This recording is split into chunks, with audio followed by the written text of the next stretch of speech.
Well, hello out there in YouTube land. Can you hear me now?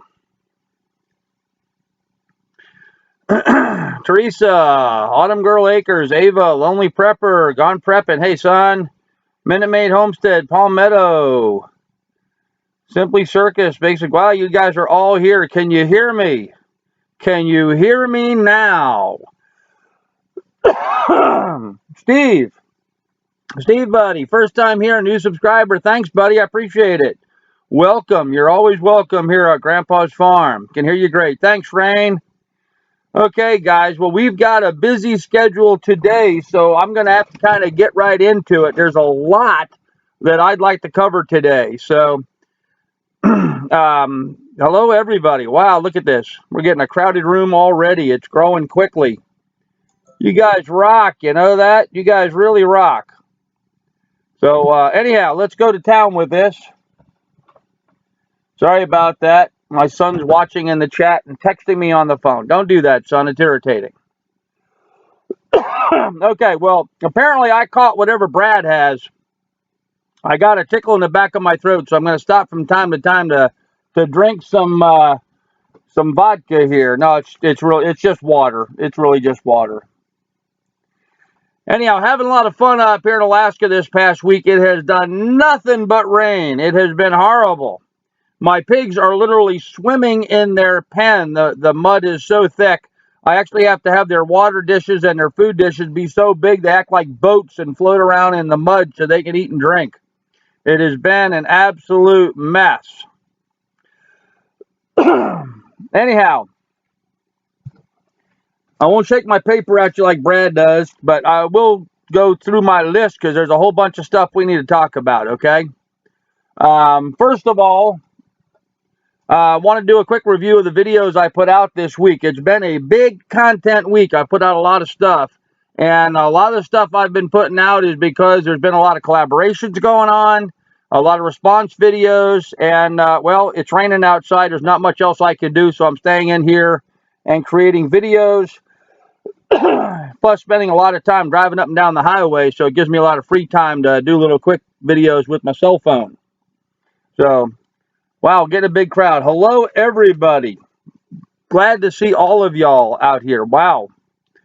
Doc, swimming is good exercise. Man, and I love to swim, but it's a little chilly up here, as you probably saw if you noticed the post I put out about swimming. I was thinking about going snorkeling in the coral reef out in my front yard, but I got to wait for a little solid water to get on it first. Anyhow, so the videos I put out this week, okay, I did 9 videos in the last week, which is a lot even for me. I did 2 videos that were the tips videos, which is part of the collaboration amongst all of the members of the YouTube channel, or the Homestead Network, rather, doing a collaboration amongst us. We all did our top tips for JRC Homestead. Welcome, buddy. Glad to see a new sub. Folks, if I miss everybody, I'm sorry. I can't catch everybody as you go by. It goes by very quickly, and it's just me here. I don't have a sidekick to keep track. So I'll catch some of you. If I miss it, please post it again. If you want to talk to me, please do it in all caps, not the little all caps so I can see it. Oh, and a quick technical thing for my moderators out there. You know, unless somebody's being really bad and using one of the bad 5 words, let's try to be patient and give them the benefit of the doubt before we boot them. But if anybody uses any of the bad 5 words, they're out of there, okay? You guys do a great job, and I'll just leave you to that then. Anyhow, I did, oh man, I got a package this week. I don't know if you guys saw my unboxing video. I got a package this week, and it was just absolutely phenomenal. A bunch of books on tape for running up and down the highway, which is fantastic. I can't wait to start getting into those. Some really good snack foods and stuff in there from all over the world.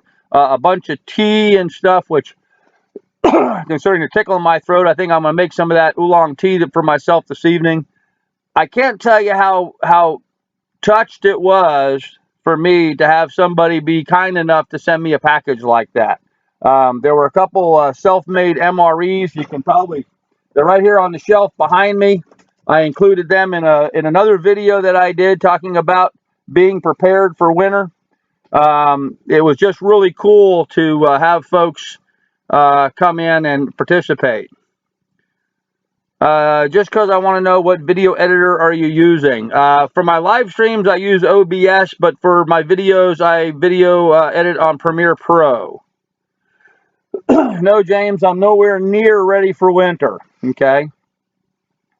Okay, so then I did, oh yeah, and I did a weird video this week. I had a subscriber contact me wanting relationship advice. I'm not, hey man, this is my second divorce. I'm certainly the last person you'd probably want to come to for relationship advice. But nonetheless, I made a video about that and put it out there. Did a video about getting ready for winter. Did one on ethics and talking about taking good care of your animals. There's some concerns. People always have some concerns about different things. And I had a situation that I wanted to relate to folks about how I got called on the carpet for a horse that they thought I was mistreating. I actually had just gotten it. But, you know, they didn't want to hear that. They saw a skinny horse and wanted to take Grandpa to town for it. So I had to work through that. Let's see. We did a labor tip. On how to save labor by getting the stores to pull stuff for you. That worked really well for me. I needed some materials. I wanted to get it from Lowe's. They told me it was going to be 2 weeks before they could deliver. So I told them to pull it together and get it ready, and then I would just swing in and load up. And man, that saved me a lot of time. I understand I can do the same thing with Costco. If I buy a lot of stuff from Costco, I can call them up ahead of time and give them a list of what I want, and they'll have it all pulled and ready, saving me from all the hiking up and down the aisles looking for stuff. I did a little sniglet video on patinas, which was very well received, and I did a video about me lying. Yep, old Grandpa lied. I was asked by Brad how much of my own food I would normally raise for myself, and I forgot about all the exotic stuff that I enjoy eating. You know, the fact is I like eating foods from all over the world. I've traveled all over the world, and there's just some things you just can't get locally. And that was something that, you know, I kind of wanted to expand a little bit on our chat today. When I was in Austria, I had these wonderful breakfast rolls that the lady that had the Frendenzimmer had just gotten that morning. And I can't create them here. I simply cannot create them here at all because I don't have the wheat that's grown in that community. If I had the wheat grown in that community, then I could bake that wheat and make that bread. But I don't. My wheat's different here. It tastes different because my ground is different. Or at least the ground where my wheat is grown is different. And so every place you travel, there's going to be unique things. And that's one of the things we're losing in America with our factory farm situation where everything's the same. Where, you know, one wheat field or one area that grows all the wheat for all the bread that goes all around the country. It's just, we've lost that uniqueness to every community. So, okay, I've got a bunch of videos coming up. But yes, I've been talking about this pig video I'm working on. It's getting done. I've got most of the footage shot now. It's just in the editing. So hopefully I'll have that out here in the next day or two.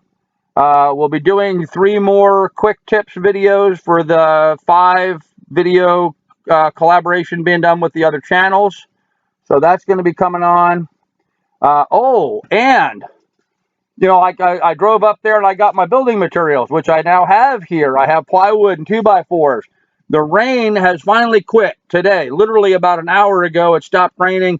And the forecast is we may have the ability to go outside and start doing some construction tomorrow.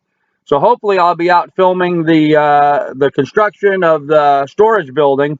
And I'm going to do a video on framing up a wall and using some tools. Now, I did happen to watch a video today. My buddy Danny down at Deep South Homestead. Clearly, Danny is skilled with the use of a circular saw. However, he's got some unsafe practices in the way he uses that saw, and it makes me nervous to have other people see him do plunge cuts with it. Yes, you can do a plunge cut, and if you've been doing sawing and you've had a circular saw in your hands for as many years as Danny has and I have, you can do that safely. But maybe a little word of wise, you got to be careful with circular saws because you can cut yourself pretty bad with one pretty quickly. So I'm going to be going a little bit into some tool safety and tool use and giving some folks some instruction with that as well. And then we're going to talk about doing the do. And that's my big subject for today, is doing the do. But before I get into doing the do, I got a new toy to show y'all. Okay, what do you guys think of that? Marlin 1895 4470. And yes, it is loaded. Why is it loaded? Because it is moose season here in Alaska, friends. And I've been having a moose out here in my front yard. So when that sucker comes back around, guess what? We're going to have old moose meat in the fridge. And maybe, just maybe, yeah, it's 4570. Isn't that what I said, Carl? 4570? I'm sorry. Yeah, it's a Marlin 1895 model and 4570. Shoots these big old bullets. Look at the size of that thing. They're the size of my finger. Should knock the snot out of one. Anyhow, I bought that this week because I just seemed like it'd be fun. I can use it up here hunting moose, and then when I get down to Ohio, we're allowed to use these straight wall cartridges in Ohio too for deer. So my buddy James and Wayne down there and my son, we're all going to get together and do a little deer hunting in the Ohio hills. No, Teresa, I don't need a 7mm. Can't use a 7mm in Ohio. It's got to be a straight wall cartridge in Ohio, and 7mm would be great up here for moose, but you know, it's a little overkill. Lena says she'd like one of those in 22.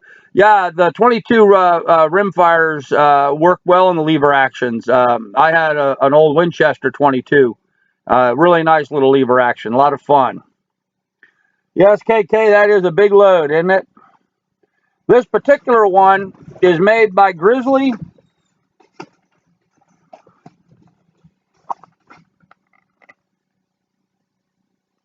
Grizzly ammunition. And this is a 300 grain. I've got some Remingtons. They're 405 grain. And one of my viewers had her, I think it was her son, her grandson was also watching, wanted to talk a little bit about reloading. I see homesteading with Dutch. There's a question. Grandpa, do you reload? Yes, I do reload. I reload a lot. Unfortunately, most of my reloading equipment is in the storage building in Montana, having never gotten moved up here to Alaska because we never did get the house finished. But I'm actually thinking about going and buying a whole new set just so I could do some reloading up here in Alaska, make some videos about it. Might be something to do this winter when it gets cold and snowy. We'll have to see. Good night, Oily. Sorry you got to go. Just seems strange calling somebody oily. I don't know why. It just seems strange. Anyhow, let's talk about doing the do. 5:13. I went through half my program. I'm only 13 minutes in. I'm in trouble. Doing the do. Always in my life, I've run into times where, you know, you sit and you wait for this and you wait for that and you wait for something else. 58 years old, I'm running out of time to wait. And so I find myself doing the do now, just getting to it. I have work to do. I just get up in the morning and jump on it and get to this and get to that. And as soon as I get that done, I get to the next thing. As soon as I get that done, I get to the next thing. It's been a lot of work. Hi, Annette. So I'm in a mode right now called doing the do. I'm building a storage unit over here. I'm getting firewood brought in. I'm hunting for moose. I've got my real estate business has just been going gangbusters right now. I just sold a large commercial property that's closing today. Actually, it closed today. They're recording tomorrow. That's going to fund me for the winter time. I just got a good call on another commercial property that I'm working on selling. Moving along. Yes, Doc, it's 63. You're right. There's no time for nonsense anymore. It's time to get going with stuff. Anyhow, so I'm in the doing the do mode, and you know, in that mode, it kind of reminded me of how many people are not in the doing the do mode. I go to work as soon as I wake up in the morning, and I'm still working the moment I lay down into bed. It's a long, hard, cold winter. Homesteading with Dutch. I don't burn much wood at all, buddy. I've got a very small 16 foot by 16 foot, very well insulated dry cabin that I heat with wood. I go through 2 cords in a winter. That's all. But I do live in a tiny little cabin. I'm only 2 steps away from my bed, and 3 steps away from the stove, and 5 steps away from the wood stove, and 6 steps to the front door. And I'm in the back corner of my cabin, so it isn't very big. You know, there's no room in here for a marathon, that's for sure. Teresa Dean says, I have to learn how and what I need to build a table. Building a table is easy, Teresa. It's very easy.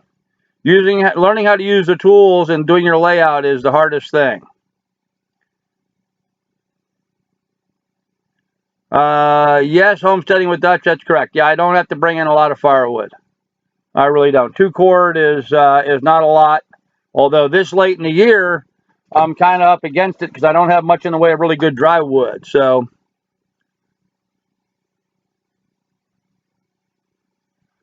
okay, what are the snows like here? James wants to know what the snows are like here. Well, James, it starts snowing here around the 1st October. And we'll have that same snow still on the ground in April during breakup. It's not like in the lower 48 where we get snow and then it melts, or you get snow and then it melts. Up here, it gets snowed and stays cold below freezing from then all the way into April. And so the snow just piles up. It's not uncommon for us to have 5 feet of snow on the ground. Think about, you know, where you guys live. You get an inch or 2, then it melts off. You get an inch or 2, and it melts off. Even some of you don't even get snow. You're down in the south. But those of you like in Ohio, where I'm going to, you know, it's rare that they'll ever get much snow accumulation on the ground. I kind of laugh, you know, everyone in the lower 48 has snow days for the kids. Yeah, we don't have snow days up here in Alaska. They schedule them because they're federally mandated for funding. But it doesn't matter if it snows here, the kids still go to school. Homesteading with Dutch wants to know, how are the bugs? Always heard they're horrible in Alaska. You know, the mosquitoes and bugs can be, it depends on where you're at. I will tell you, this has been the best year I've ever seen for bugs. Had some mosquitoes earlier in the year. I saw a mosquito 2 days ago. That's the first mosquito I've seen in a month and a half. It's really been nice up here this fall or this summer. Let's see. I have friends in Seward. They said they used to jump off the roof into the snow for fun. Yeah, Wayne. Well, I wouldn't. I'd have to dig a hole on the roof first in order to get up there. But yeah, I guess you could. One of the things I have to do up here in Alaska is shovel the snow off the roofs because the snow load gets so heavy it crushes the buildings. So you do have to be careful about that. It's one of the reasons why somebody has to be here all winter, because if they weren't, all the buildings would collapse. Even though we've got good, strong roofs on them, and, you know, people have seen me comment about other people building stuff about not having sufficient infrastructure. Up here in Alaska, you learn pretty quickly that you got to build things pretty tough because we get a lot of snow. Let's see here. What we got? Snow in Bama, and we close down till it melts. Yeah, Alabama doesn't know how to deal with snow. Up here, we just take snow. You know, up here in the roads, we don't, they plow the roads, but we wait till the roads get a good buildup of ice on them. We usually get a couple, 3 inches of ice, and then the road graders cut grooves in that ice, and we drive on that all winter. It actually protects the road surfaces so much from freezing and thawing by insulating it a little bit. Makes the pavement last longer by leaving an ice buildup on it. That gives you a little idea about our driving conditions here. Someone told you they seen a mosquito carrying off a moose. Well, it's not quite that bad. But it's been, like I said, it's been a really good year for mooses or for mosquitoes up here. And mooses. We've hardly lost any mooses. We actually have signs up on the highway to remind people to slow down and driving through moose country. They actually put a sign up saying how many moose have been killed year to date. And right now we're only at 18, which is ridiculous because usually by this time of year we're up into 300 something. So we're really way down in the amount of moose fatalities. I don't know if that's just because the moose are learning to stay off the roads, or if our moose population is that down, but there'd be no reason for the moose population to be down. I know I'm seeing plenty of moose, so they're just not getting in front of the cars like they usually do.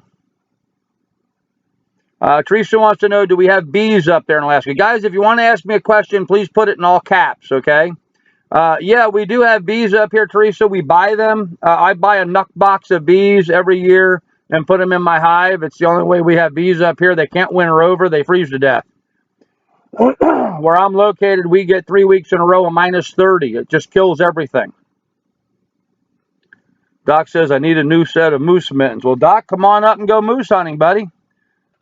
Would A-frame buildings be more ideal there?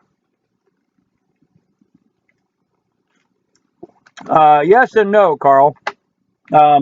It would shed the snow off a little bit better, but then the snow would be piled up against the roof, and that would expedite rotting and stuff.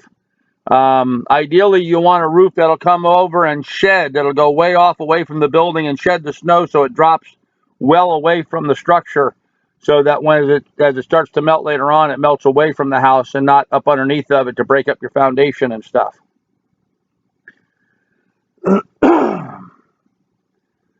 Okay, any other questions? Well, now it's question and answer time, folks. I've exhausted my big long list of things I wanted to talk about. Did anybody have any questions about my videos? I know I, for one, would like to talk about the gift that I got this week. I thought it was just absolutely phenomenal. I'm just blown away by it, absolutely blown away. So I'm really amazed by that. Brad, yes, Brad brings up a good point that the A-frames, Carl, heat also rises, so all the heat would stay up in the point, not down where people are. Actually, it's the reason why I built my cabin up here the way I did. I have a flat roof. It's just a flat roof on it. That way it keeps the heat down low, and that's why I'm only heating with 2 cord. If I had a pitched roof, I probably would have to go through another cord or 2. But I don't. Anyhow, I thought that gift was really cool. Grandpa wrench Carl Jr., please. No, Wheatree, leave my son alone. He's a good guy. He's a good guy. He's not feeling great today. Boy, there's a lot of us not feeling great. Seems like everybody I talk to has got a cough or a tickle in their throat or something. He's got a headache this evening, and I can relate to that. Okay, so what would you like to talk about if we're not going to talk anymore about the videos? Anybody have any questions? He needs to be a moderator. You know, that's not a bad idea. Comment, Carl, and I'll make you a moderator. Wheatree meant make him a moderator. Oh, okay. I thought you meant to wrench him and knock him out. Okay, that was a great gift. We just got over fevers and gut issues. Yeah, it seems like everybody's been sick. Got over viral bronchial thing. Man, it was not fun. Everybody. All right, Chicken Coop's bragging. Haven't been sick in 2 years. Everybody go cough on Chicken Coop. I did cold time and I won't even try to say that for many years. Do you can meat? Homesteading with Dutch, no, we don't can meat. We freeze it up here. There's really no reason to can stuff because, you know, we get cold and it stays cold all winter. So, I mean, literally, I could just hang a moose outside all winter long and it would be fine. Just got to keep the birds of prey off of it and it would stay fine all winter long, not a problem. In fact, we only use chest freezers here in the summertime because in the wintertime I can unplug it and open the lid to it. Everything in there will stay just rock hard. Again, we don't get that freeze-thaw cycle. So, there he is. Gone prepping. Oh, where'd he go? Ah, took me to his channel. Okay, did I just stop the stream? I did, didn't I? Oh, there we're back. I hit the wrong thing for him, and it took me to the wrong place. Hold on a minute. Ah! Stream's moving too fast. No, there we go. Stop. Oh, you buttheads.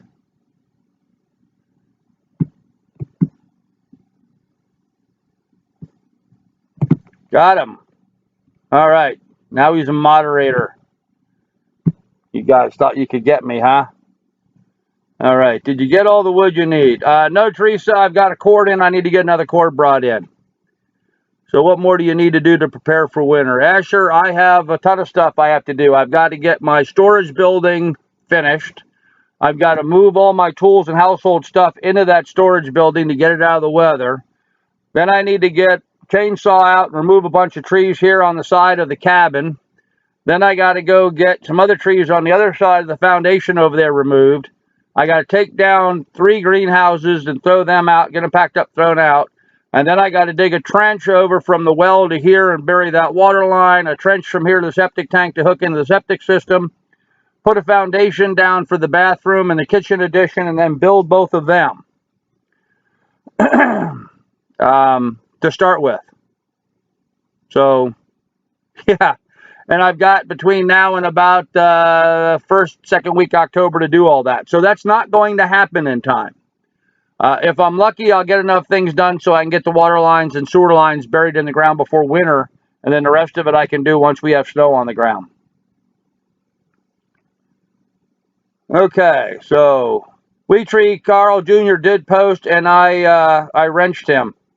So he has the handle on here of Gone Preppin'. I believe that's it, right, son? Or did I wrench the wrong person? Yes, Gone Preppin' is his handle, and he's now been made a moderator. Okay, Palmetto, what a coincidence, Teresa. When my kids are awake, they stay away from me. Okay. All right, Wheatree said good, very good. Any other questions for old Grandpa? You know, this is odd. I got the thing working perfectly this time. The dog's being quiet in her crate. Everybody seems to be behaving, and I went through all my stuff so fast that I got done too quick. Learning here, and apparently I need twice as much stuff to talk about than what I had prepared. So, or maybe I just didn't want to go into much detail, you know. Maybe I should go back into more detail about that. I know something that's fun to talk about. We had a video that I watched the other day. One of my subscribers just subscribed to me and told me to go look at their channel and go subscribe. And I went over and looked, and they had some footage of a mama sow. The mama sow was all laid out, and she had a bunch of baby piglets with her. Okay, so they were all in order. Now, you guys that raise pigs, I want you to try this quickly. If you're a grandpa, how many youngins do you have? The Addicted Prepper, I have 3 grandchildren. I have 2 grandsons. Oldest one is 7, and my youngest is a granddaughter, and she had her birthday today. She turned 1 year old.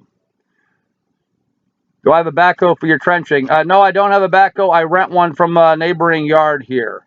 How often do you have to get new tires when driving so much? Beth, I replace my tires annually. So, okay, what do you do to keep from getting cabin fever when winter hits hard and you can't work outside? Greenhorn, I work outside. I'm really good with the cold. I put a coat on, put on some warm gloves, warm boots, and I go outside and work. Hardest problem is working around the snow, but yeah, I'll be doing construction, pounding nails, putting framing up, and doing all that in the snow in the winter and the cold. That doesn't bother me a bit. So, James, the MRE was made for me by one of my viewers, Kathleen Davis. Great lady. She's a subscriber of my channel. She sent me a big care package. It was just really cool. So, have I listened to the new books on DVD? No, not yet. I am working on them. I barter my sewing, crocheting. Hey, Rain. I wish I'd known that ahead of time. I actually just bought a sewing machine this week. It's sitting right here next to me in the box. I have some clothes that need mending. So I had to go buy a sewing machine. The ex and the daughter took the other 2 that we had. Amanda says she's got all granddaughters, 6. Oh, poor lady. You know, having been a father of 2 men and a woman, my boys and my daughter, I'll tell you what, I'd much rather raise sons than daughters. Daughters are tough. Kitty wants to know what animals am I planning on keeping over winter. My laying hens and any ducks that are laying, I'm going to keep over. Everybody else gets freezer camp.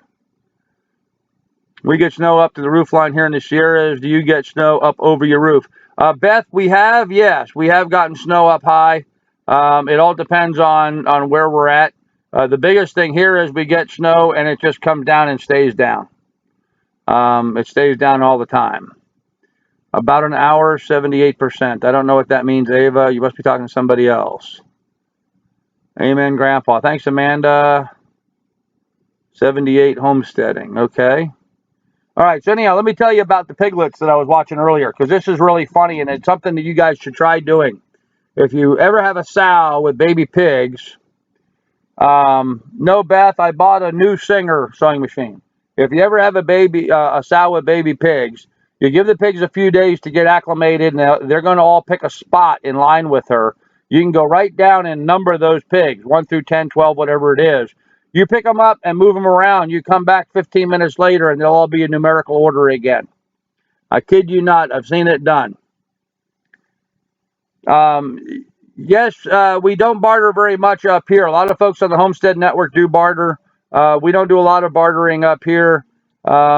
You know, just cash is king. So, what do you think about the oil spill in the Yellowstone River? Carl, I wasn't aware of an oil spill in the Yellowstone River. Did that just happen?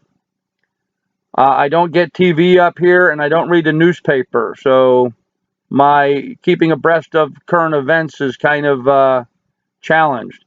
Do you stud your tires or use chains? Yeah, we put our studded tires on, which and those will go on about the 1st October, and they come off at the end of April. We run all winter on studded snow tires, and then we run our highway tires the rest of the year. Dutch wants to know, do you barter? No, Dutch, we don't barter very much up here. I guess I could barter if somebody had something, you know, but right now I'm trying not to accumulate anything. I'm trying to get moved to Ohio, so I want as little stuff as I can. What state am I in, Becky? I'm in Alaska, the great state of Alaska. Is that a pig pecking order? The Addicted Prepper wants to know. No, it's just sort of a weird thing. It seems like each of the baby piglets will pick a particular teat that they'll want to nurse on, and they'll just stay with that. No matter how you move them, they'll always go back to the same spot. Renee, Mommy Mac, do you have polar bears in your part of Alaska? No, Renee, I'm too far south for polar bears, but we do have grizzly bears here. Really big grizzly bears. My neighbor had bears chasing his cows the other day. He was trying to kill one of his cows. So we get big, you know, 700,000-800,000 pound grizzly bears. So, Becky, okay, gonna subscribe. Well, thanks, Becky. Please do subscribe. And comment often. I like talking with folks. Give you some moose meat and I'll give you a hug. Wayne, that sounds like a plan, buddy. But I don't know about the hug. But I'll try to send you some if I'm lucky enough to get one. Can you answer as fast as we can ask? Good job. Yeah, I can answer questions pretty quickly. I don't know how long our lag is here. Maybe you guys can tell how long the lag is, but let's see. No, I don't know. I don't know how long the lag is here at all, but we'll know here in a second. Yeah, we're really short, probably a 12, 15 second lag, so it's not bad. Yeah, 12, 17, very good. How far do you have to drive to get your mail? Asher, I only have to drive to the end of Montana Creek, so it's a 6-mile round trip to the mailbox. But my post office is down in Willow, Alaska, and that's about 60-mile round trip. Since you are moving, are you having to set up an entire new homestead? Yes, training wheels, exactly. In fact, I'm wrapping up and packing up our homestead here in Alaska. When I get to Ohio, I'll be setting up a completely new farm. I'm going to be buying vacant land there, building all new buildings, house included, probably. It depends on what I find there. All new buildings, fencing, everything. So it's going to be, it's got to be a lot of fun. Becky wants to know, when am I moving? Kind of a sore spot, Becky. Kind of a sore spot. I'm in the process of getting divorced, and I was planning on moving this fall. I actually had someone that was going to buy my place. She's actually coming over this weekend to look at it and talk to me some more. She's going to try to work with me through my divorce process. The court says I can't sell until my divorce is finalized. So she and I are going to try to work something out that, she's going to buy the property when the divorce gets finalized, but we're working all that kind of stuff out now. Do I keep gas stored? Yeah, Teresa, I do keep some fuel on hand. I usually keep 10 gallons of diesel and about 10 gallons of gasoline, especially all winter long because I got to run my snow blower. I got a real big Mama Chicken snow blower that I use, and so I got to keep it running and in good shape. Addicted Prepper, why Ohio? Because both of my sons live in Ohio, and all three of my grandchildren are in Ohio, and so I'd like to be closer to that family. I've got a lot of making up to do with my sons and grandchildren, and I'd like to spend as much time with them as I can. Hope it all works out fast for you. Well, thank you, Becky. I hope it will too. Can you rent to own? Yeah, Kiwi, typically rent to own is not kind of what I'm looking for. I'm looking for some farmland that I can build something on. Ava, is that an Alaskan court law? I don't know if that's unique to Alaska. I was just told that I can't sell any marital assets until the divorce is finalized. Can I lease the property to her? I might be able to lease the property to her. However, I need the proceeds from the sale of the property here in order to buy what I would like to buy in Ohio. So the most cost-effective thing for me is just to sell this and buy there. Can you paint or get a black hood for your vehicle so it will retain heat? I don't know, Teresa. I've never worried about it. My truck is white. I drive a white Ford Excursion. I guess I could paint it black, and that might retain some more heat, but it's got a great heater in it, and so it stays just fine. I love my Excursion. I'm a really big guy, and it's one of the few things that I can fit into. Teresa says, no, it's a USA law. Okay. I said 3 vets to your channel, and they got banned from your chat room when they asked a question of what to do. Just an FYI. Uh-oh. That's not good. You know, Wheatree, you bring up a good thing, actually, and I'd like to touch base with on that briefly. I've actually got some messaging, some private messaging from some folks in regards to these live chats that we're all doing now. And we've had some folks get in and ask some questions, and they've been, kind of beaten up somewhat. Steve, I'm going to be going somewhere around Lancaster, Ohio, probably southeast of there. As moderators, I think it's great that we are protective of the person doing the live chat. But sometimes I think people get a little overzealous and beat up more people than they should, or maybe they don't like the way something's said, or they misinterpret something. And I've heard some horror stories of some people that kind of were interested in what we were doing, got onto their first chat and got bumped because they were asking questions that, for whatever reason, it was misunderstood. And I think there's a lot of misunderstanding that goes on in here. I think there's a lot of folks that maybe misunderstand someone's intention, or they feel it may be inappropriate or what have you.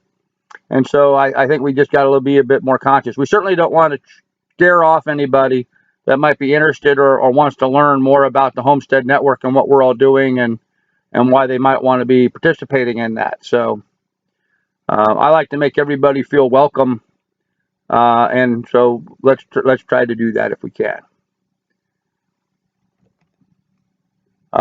There's a lot of folks that are new to YouTube that are just learning about it. So we, the only person who's been banned. Yeah, there's a lot of folks that are new to it. Grandpa, that has never happened in my chat. Okay, Bear, I'm not saying it has. I wasn't saying that, Jason. I'm just saying that I've had people talk about it happening in chats. Maybe not yours, but it has happened in some chats. And I'm not saying, who it was or what it was. I don't know all the details. I just did have someone comment to me that some friend of theirs was involved with a chat, asked a question, and got bumped before they could get an answer. So, anyhow, it's just something to think about. What am I looking forward to going back to the lower 48? Simply, that's a real good question. Being able to raise my own vegetables again the way I like to. Up here in Alaska, I cannot grow corn. Simply can't do it. Our growing season here is very short. We've got like a 90-day growing season. It's a very aggressive growing season. I mean, we have a lot of growth happen during that period, but there's a lot of things that I can't grow here because our growing season is just too short. I can grow root crops like crazy. Potatoes, carrots, those do really well. Cannot grow tomatoes unless I have a greenhouse. Can't grow corn at all. Can't grow wheat up here. So it makes it really difficult. So if we could at all, improve on those things, which I'll be able to do in Ohio, that's something I'm looking forward to. George, we don't know if anyone can hear us any other way. Well, Cockeyed Homestead, I hear you. Frankly, if I don't get manned, it's y'all.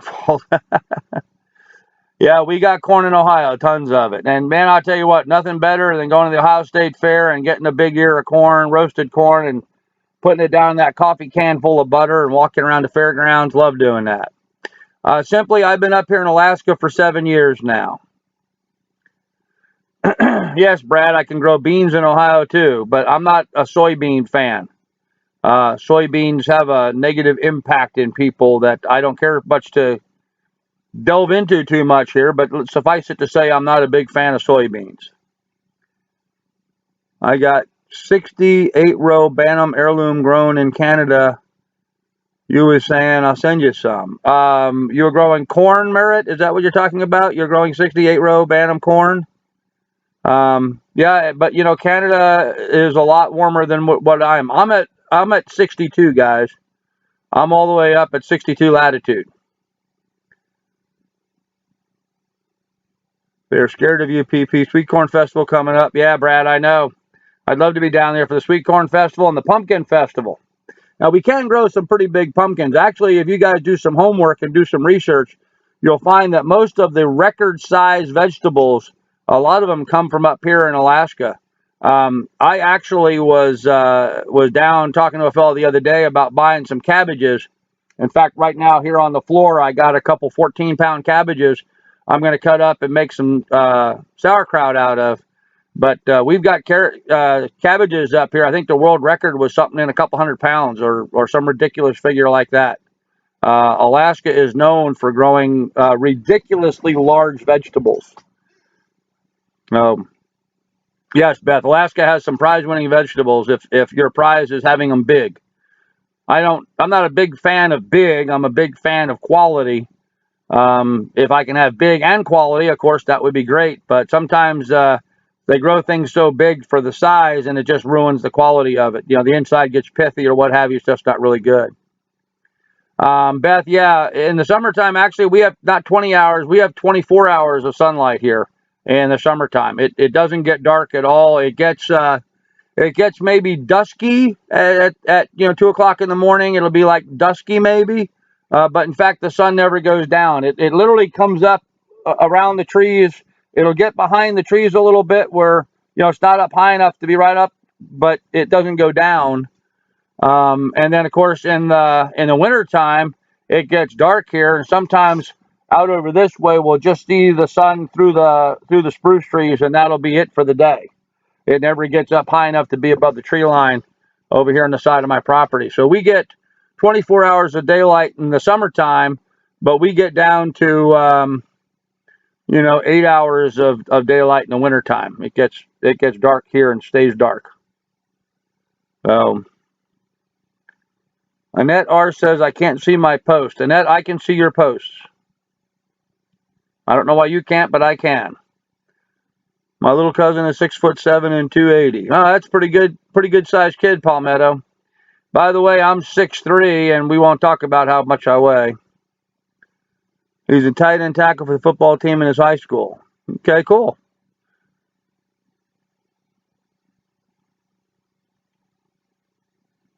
All right. Yep, that you guys are talking about. By the way, guys, I'm 6'3", and nah, I ain't gonna go there. Oh, what the hell? 400 pounds. I'm a big boy, and yes, I have a lot to lose. I've already lost quite a bit. I'm working on it, but I got a long way to go. Right now, our apples are being picked everywhere here. It's like everything is coming earlier. Yeah, we don't get very many apples up here in Alaska. We have a few varieties that grow up here, but not very many. Yeah, my son Carl is 6'1", 330 pounds, and he's tiny next to me. What seeds would advise for Montana? Annette, Montana, again, it does really good for most rootstocks, but where I was in Montana, it was too windy to be able to grow much. The wind just shredded everything. I had some fruit trees that I tried to grow in Montana, where I was south of Livingston, Montana, and the wind just shredded them. Absolutely shredded them. So, yes, Weed Tree 6'3", I am a big giant. It works actually well for me. Whenever I have to meet clients someplace at a crowded restaurant or something, I just tell them, look for the biggest guy in there, and that'll be me. And it's rare that I've ever not been the biggest guy someplace.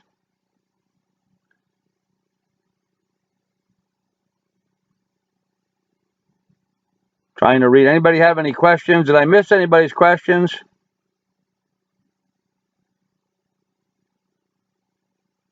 Yeah, Palmetto, there's only two things that fall from the sky, friend. And one of them is a fool. Will you say hi to my son, Derek, please? Hi, Derek. Derek, you out there, buddy? You watching? You listening? This is Grandpa up here in Alaska saying hello. Who is Dick Pernecki? I don't know Dick Pernecki. He's my Alaska hero. Met him years ago. I don't know him. How do you get such a beard of authority? As I pensively stroke my beard. Brad, it takes years of beer drinking to develop a proper fur. And, up here in Alaska, you need it to stay warm. So I let it grow all winter. This is going to get big before we get to the springtime. How's Lily doing? Lily's doing fine. She's in the dog crate right here next to me. She's actually snoozing now, which is nice. She's being quiet, not being a problem. And the piggies are doing great. They're just wallowing in mud. Their bellies are dragging in mud. It's so bad from all the rain we've had here. But it quit raining today, so hopefully it'll start drying out and we can get them situated. I actually have to feed the pigs in really big dishes for their food and water, so big that they act as boats and float in the mud. The mud's that bad. How close am I to the Arctic Circle? I can drive to the Arctic Circle within 8 hours. It's north of me. Guys, you have to understand Alaska is a really, really big state. If Alaska were to break in two, Texas would be the third largest state in the United States. That's how big Alaska is. And I'm sorry, Big Bear, I don't have the hat close by me, so I can't get it right now. I kind of have it put up. I will have it out for my next live stream. I promise you I'll have the hat out for my next live stream. You can see it. But right now it's put up and getting cleaned, so it's ready for this winter. I'm brushing out all the fur in it, so it'll be nice and warm. Do you homestead full-time, or do you have a job outside of your homestead? Lana, both. I homestead full-time normally. Now, right now it's kind of an unnormal time for me because I'm living up here in Alaska trying to wrap up this farm. Normally, I raise most of my own food, probably 80% of my own food, 75%. But I am also a real estate broker, and so I operate my real estate business as well. Do I get to experience the Northern Lights? Carl, I see the Northern Lights most of the nights in the wintertime when they're out. It's a lot of them. Big Bear, what you promise? Yes, I'll have it next week. I promise you I will have it next week. It will be here next week. Oh my God, Dick Pernecki Grandpa, you gotta watch the YouTube videos of him. He was a real Alaskan homesteader beginning in the early 60s. I'll have to do that, Beth. If I can remember, I'll have to write it down. Proennne. Proenneke. I will try to do that. Didn't I see a video where you talked about being from Texas? No, Training Wheels, never been to Texas. I've been to Texas. I'm not from Texas. Born and raised on Long Island in New York. Spent most of my life in Ohio. Spent a decade in Montana, some time down in Florida, and up here in Alaska. Could you take a picture for us this winter of them?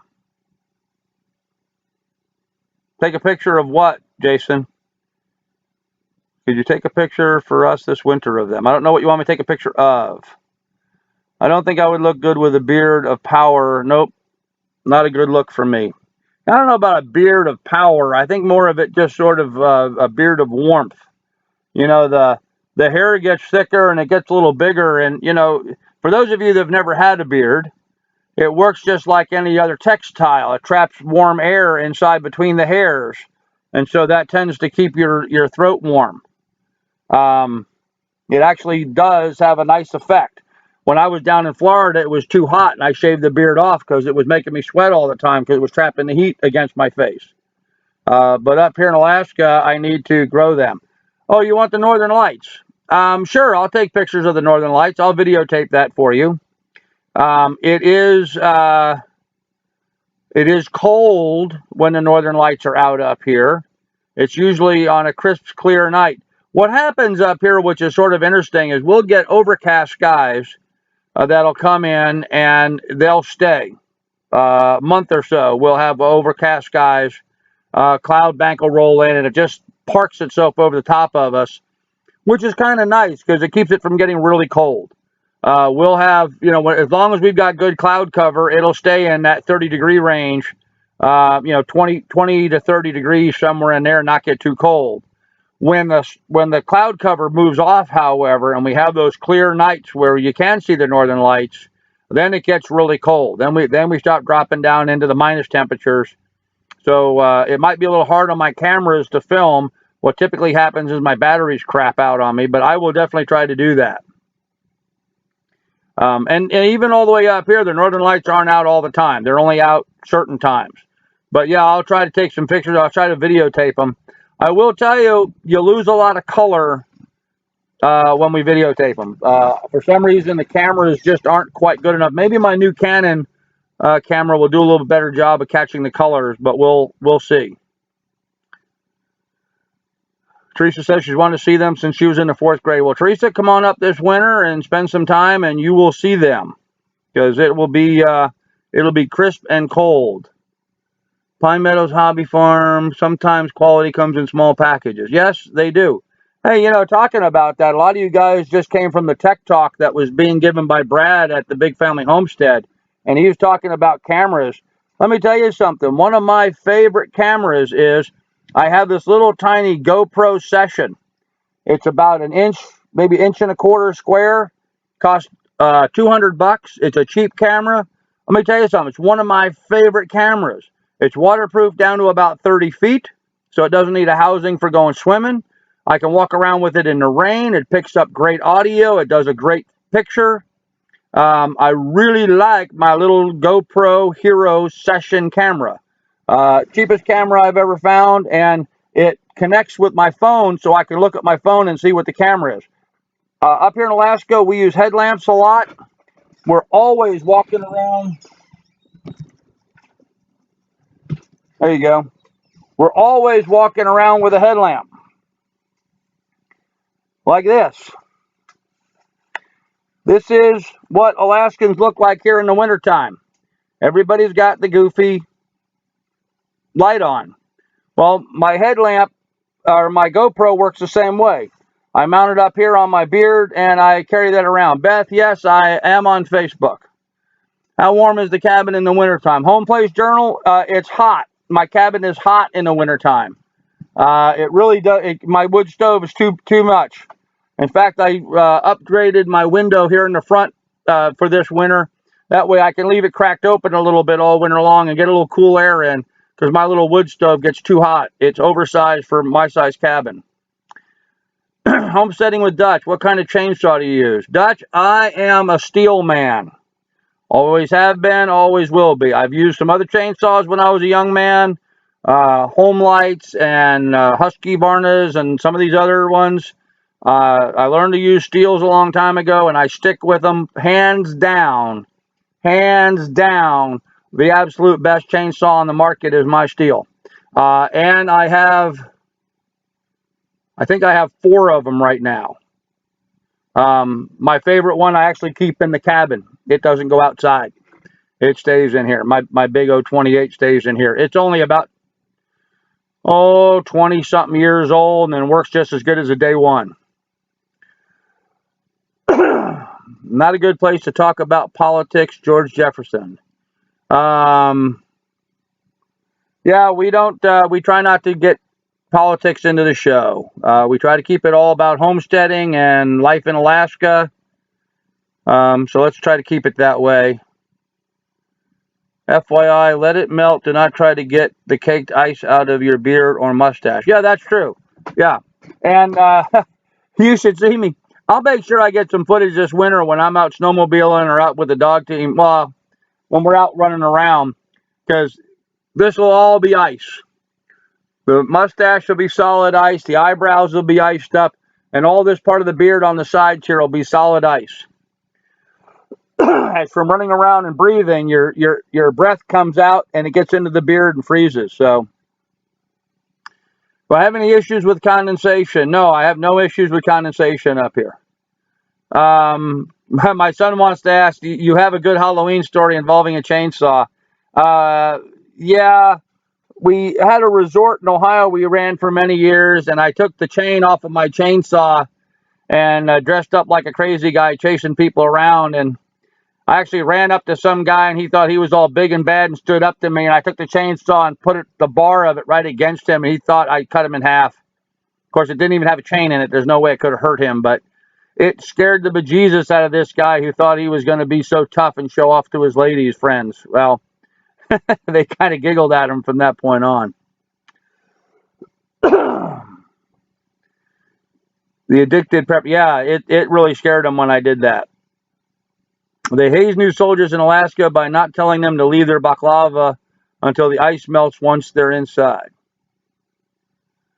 Okay. They lose their eyebrows often. Yeah, oh yeah. I've actually lost my mustache before. I've actually been frozen and gone out and did this. Just took my hand and rubbed it against it, and all the hairs on the left side of my mustache broke off. So after it all thawed out and dried off, I had to shave the whole thing and start over again because it looked really dumb. Land Pew, the Big Bear Homestead 3D print a part and make it for you. He's got a good deal going. Big Bear's into 3D printing? I didn't know that. When did that start? Well, I have to admit, I have been so busy doing so much running around, I'm not able to watch all the videos of my buddies like I'd like to. And I'm missing out on some stuff. I'm looking forward to come October, November when I can get locked up in the house here and watch some videos for a change. Okay, well, you guys keep an eye on them. I don't know who you're talking about, but keep an eye on them. Did you say it looked really dug? No, it just looked horrible.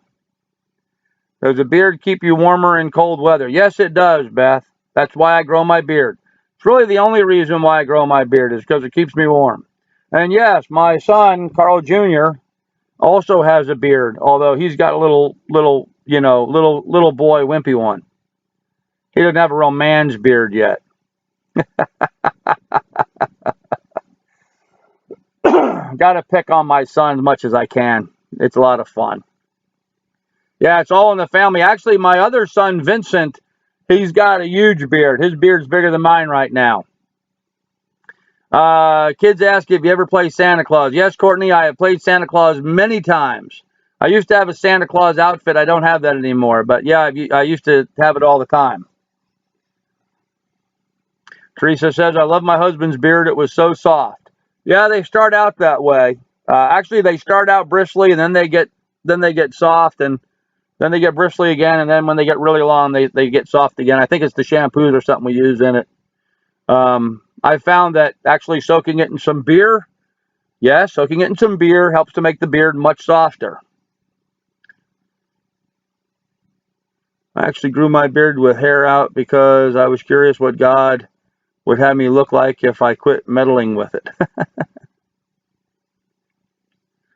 Yes, yes. All questions, please put those in caps. If you have a question for me, please put it in caps. It makes it easier for me. Although right now I'm just trying to follow along, and we're about at real time, so I'm keeping up pretty good.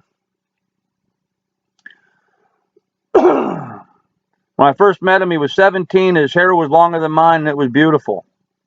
Actually, Teresa, you should have caught me a year ago. My hair was down the middle of my back. I had my hair very long. A year ago, it was as long as it was since I was in high school. When I was in high school, I had long hair. I was a long-haired, hippie-type pinko. Well, you know the song, so. No, I was 17. Okay. Why are polar bears so cranky? George Jefferson, I don't know why polar bears are so cranky. I don't find polar bears to be cranky.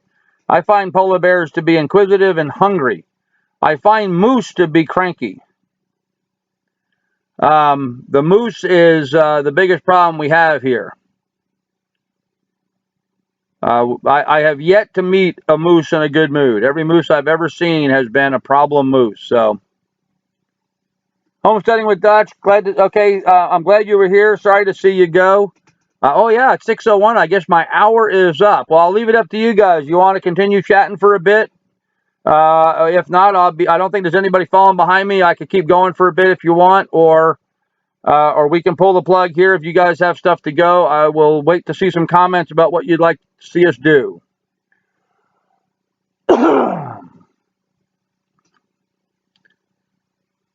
George, how old are you? I don't know who's George. Is smiling saying she knows Santa now. Keep going. Okay. Hey, talking about Santa, you guys do know that I can drive right up the road here about 4 hours and be at the North Pole. That's right. I got a 4-hour drive to the North Pole. Actually, yeah, about 4 hours. And if you go up to the North Pole, there's Santa's workshop up there, and he's got a big corral with all of his reindeer in it. It's really cool. I'll have to get some footage of that this winter. I'll go up there and get some footage of you guys and give you an idea of what the North Pole looks like. And I kid you not, when you write a letter to Santa, it does go to the North Pole, Alaska, and Santa and the folks in that community go all out to make sure they respond to every one of those letters and send a response back. It's really quite a cool thing to do, to see all that community spirit up there. And that post office, let me tell you something, that post office is busy in December. It is insane. I made the mistake of walking in there, trying to get something mailed, and forget it, never do it again. So, okay, I guess George Jefferson was timed out. Okay, George, that was your warning. You got to behave on this channel. These moderators will get you. Let's see, the North Pole or the town North Pole south of Fairbanks. Yeah, the town North Pole. Not the North Pole, but the town North Pole, which is right next. It's not really south of Fairbanks. Well, I guess maybe a skosh south of Fairbanks. It's right next to Fairbanks. It's really cool. They have candy cane light posts in town, and they do it up pretty big.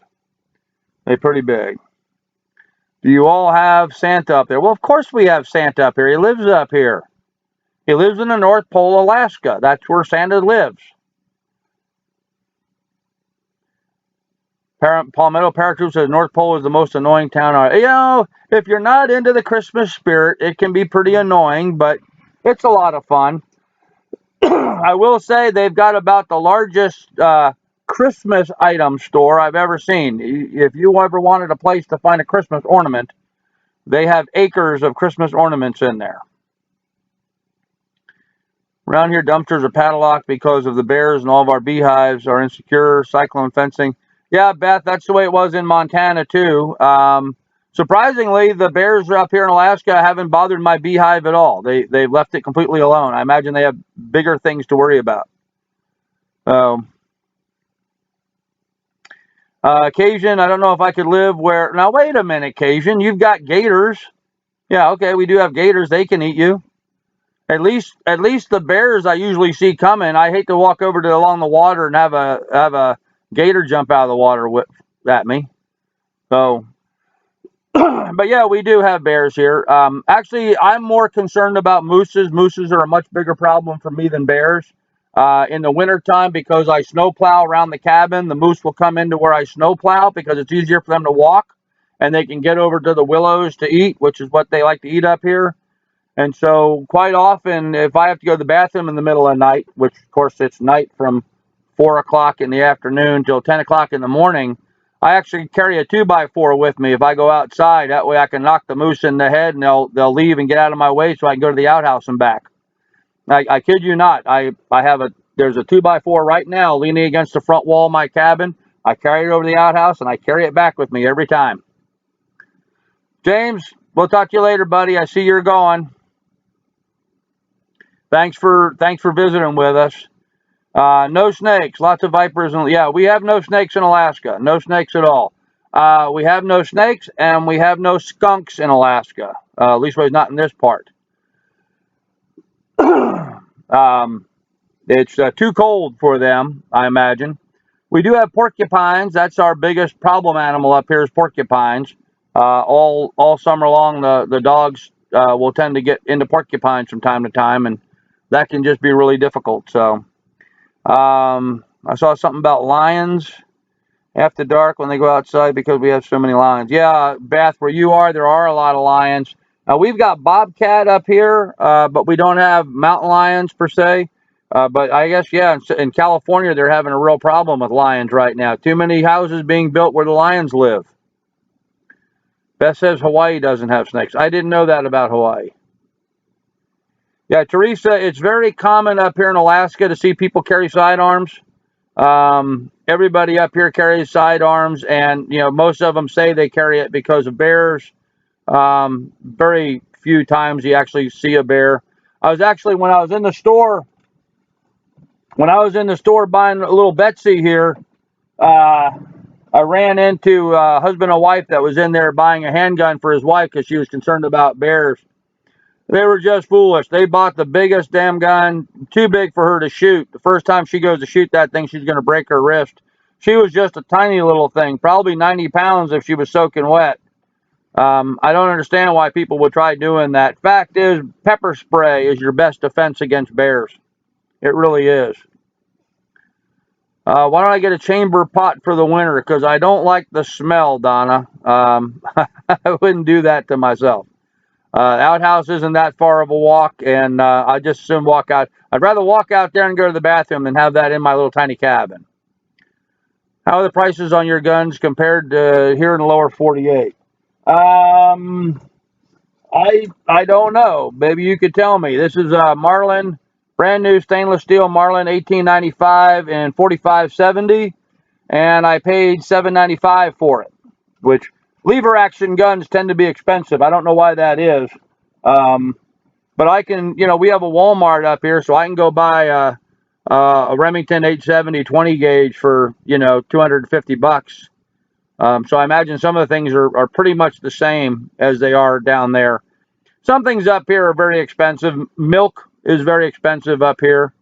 Certain things that we can't grow up here. And of course, anything that's heavy, like fencing. Fencing is expensive up here because it's very heavy and it's hard to ship it up here when things are heavy.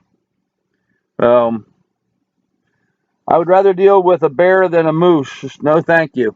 Actually, Courtney, bears tend to run away from you, whereas moose tend to become a problem. They just have a bad attitude. George Jefferson said one time he found some pepper spray in a Kmart parking lot. Well, that's cool. Just realize that the pepper spray that people use for people they want to get rid of is not nearly as strong as the bear spray that you want to use. The bear spray is pretty tough stuff. There's a fellow by the name of Mark Matheny. He's actually an old friend of mine from Montana that sells bear spray. If you're going to get some, he's a good guy to check out and see what's going on. Kitty, who's being obnoxious? I must have missed something. I didn't see someone being obnoxious, but Okay, for bears, all I have to do is say, "Hey, bear, stop it," and walk away. Yeah, not so much, Wayne. Fact is, I would much rather run into a grizzly bear than a black bear. Grizzly bears will beat you up some. Black bears will tend to eat you.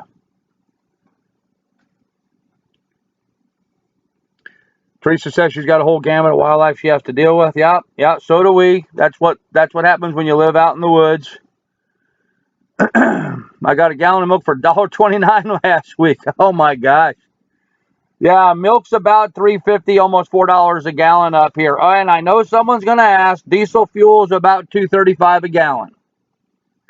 I carry fried coyotes and two-legged predators. There you go, suburban hillbilly. Two-legged predators are the biggest problem anywhere, even up here in Alaska.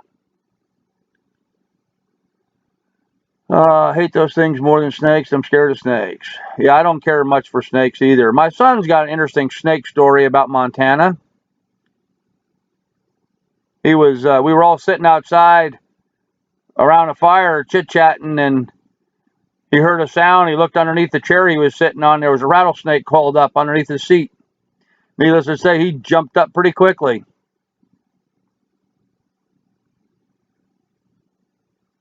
You got a groundhog that's inhabiting your yard, Teresa. Hey, shoot that groundhog. They're good eating. Skin it out, little salt and pepper, a little garlic powder. Doc says, great, I have black bears using my ponds. Yeah, black bears will like to bathe in ponds.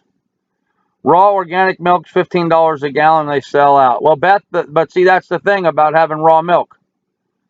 Raw milk is hard to come by.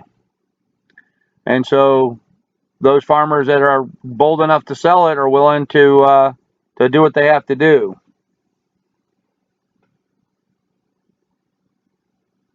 Yeah, Wayne, in Ohio, is the wild hogs getting to be a problem? They were just starting to become an issue when I left there. I don't know, some 18 years ago or so. I was wondering how their population was doing. I had a rattlesnake on my welcome mat. Lady Hawthorne, where we lived in Montana, we had rattlesnakes all the time. We had them in the house, outside. My daughter was a dog musher, had her dog yard out there. She carried a shovel with her most of the time and just took their heads off with a shovel.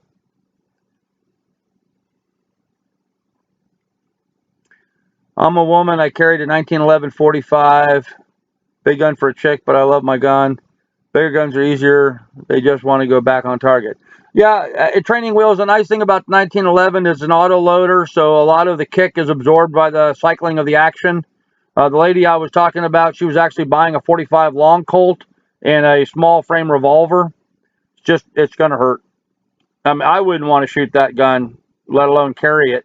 And it was just too big a carry gun.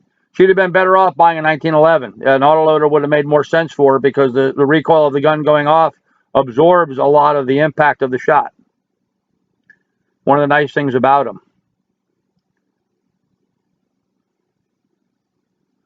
Yeah, they're getting bad. We have an open season on hogs. You want to get thinned out. Okay, well, we'll do that when we get down there. We'll do a little hog hunting. I like doing that. Rain saying I pay $20 a gallon for raw milk. Wow. Almost makes it worthwhile owning a cow, and if raw milk's in those kind of price ranges. But if you're going to have a cow, you need to have enough room for that cow. You need to make sure you got enough acreage so that it can graze out there, because nothing's more expensive than having to feed a grain and hay that you have to buy all the time. Palmetto paratrooper. Yeah, isn't that ridiculous that selling raw milk is illegal or having a rainwater catchment system is illegal? What in the heck is going on with our country, folks? I mean, really, what in the heck is going on with our country? This is not normal. This is ridiculous. You know, when the founding fathers developed our Declaration of Independence, and when they developed our laws and the Constitution, there was no rights to farm because the idea that something like that would ever be necessary was so far from reality to them, they didn't consider that as something that they would need to actually write in. And yet here we are 200 years later, and it's illegal for me to sell a gallon of milk to my neighbor. Absolutely nuts. I know we shouldn't talk much about politics, folks, but I will tell you this much about old Grandpa. I think we need to clean house and Senate. both houses, the White House and the Senate, and just get rid of all of them. Just sweep them all off into the ocean and start fresh with some people that care about our country. When I went to Disneyland, I couldn't find my way out for 3 days. Yeah, George, I know what you're talking about. I don't like amusement parks. Donna, snakes, look at raw milk. I said no politics. Yeah, I know. I broke my own rule, didn't I? They fined a man for using rainwater catchment to wash his cars. Yeah, it's just crazy, isn't it? Just crazy. Hey, I saw a guy that had a car wash. He was at a car wash. He owned a commercial car wash, and he was recycling the water in the car wash and got in trouble for that because they were complaining that it was a water catchment system. Absolutely nuts. We get free water barrels because of the drought. They want us to collect rainwater. In Hawaii, on the Big Island, most people have 5-gallon rain catchment system, 5,000-gallon rain catchment systems. Yeah, that's very common. Beth, I sold a lot of houses in Montana that had large water catchment systems in their basement. They would catch all the water coming off their gutters, run it all into a cistern in the basement, and then use that for domestic water. Yes, bring back some common sense. That's something we definitely need to do. Same with health and education. Yes, Arthur, I agree with that. I agree with that. Oh, I gotta sneeze.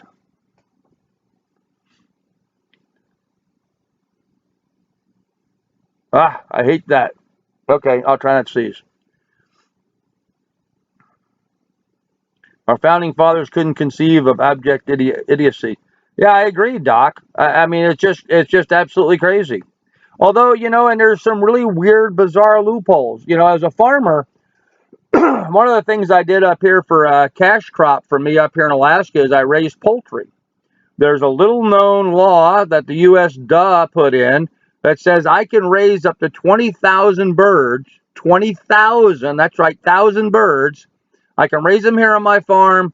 I can gut them, clean them, pluck them, process them, freeze them on my farm, and sell them direct over the fence to my customers without any federal inspection. I can do all that without any permits and without any inspection. And yet, I can't sell a gallon of milk to my neighbor. It's just nuts. It's just absolutely nuts. Of course, now all the chicken processing is being shipped overseas. So these, big commercial factory chicken farms, they're raising their chickens and then killing them here, putting them on a ship, taking them over to the Orient, where they're being gutted and plucked and processed, and then they're put in boxes and shipped back frozen to the United States.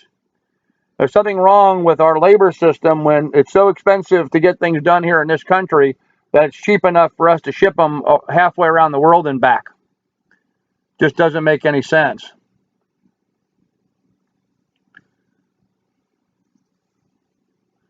Okay, got everybody talking about politics now, huh? Palmetto paratrooper, political power grows out of the barrel of a gun. Yep, I get that, brother. I get that. Our founding fathers told us that when our government starts overreaching, we have not only the right, but the responsibility to throw off that government. I think we're getting pretty close to that. I think we're getting pretty close to that.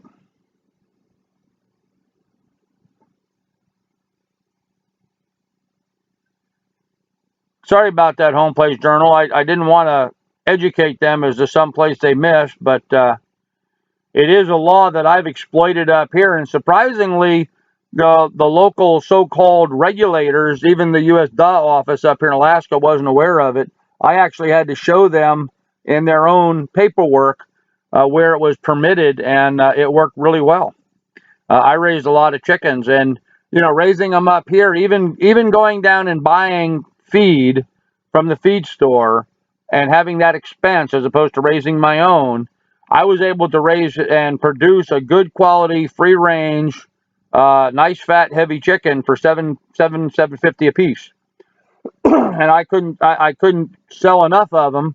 I couldn't raise enough of them to keep up with the orders I had, and I was selling them for $15 each. So I was making $7.50 profit on each one.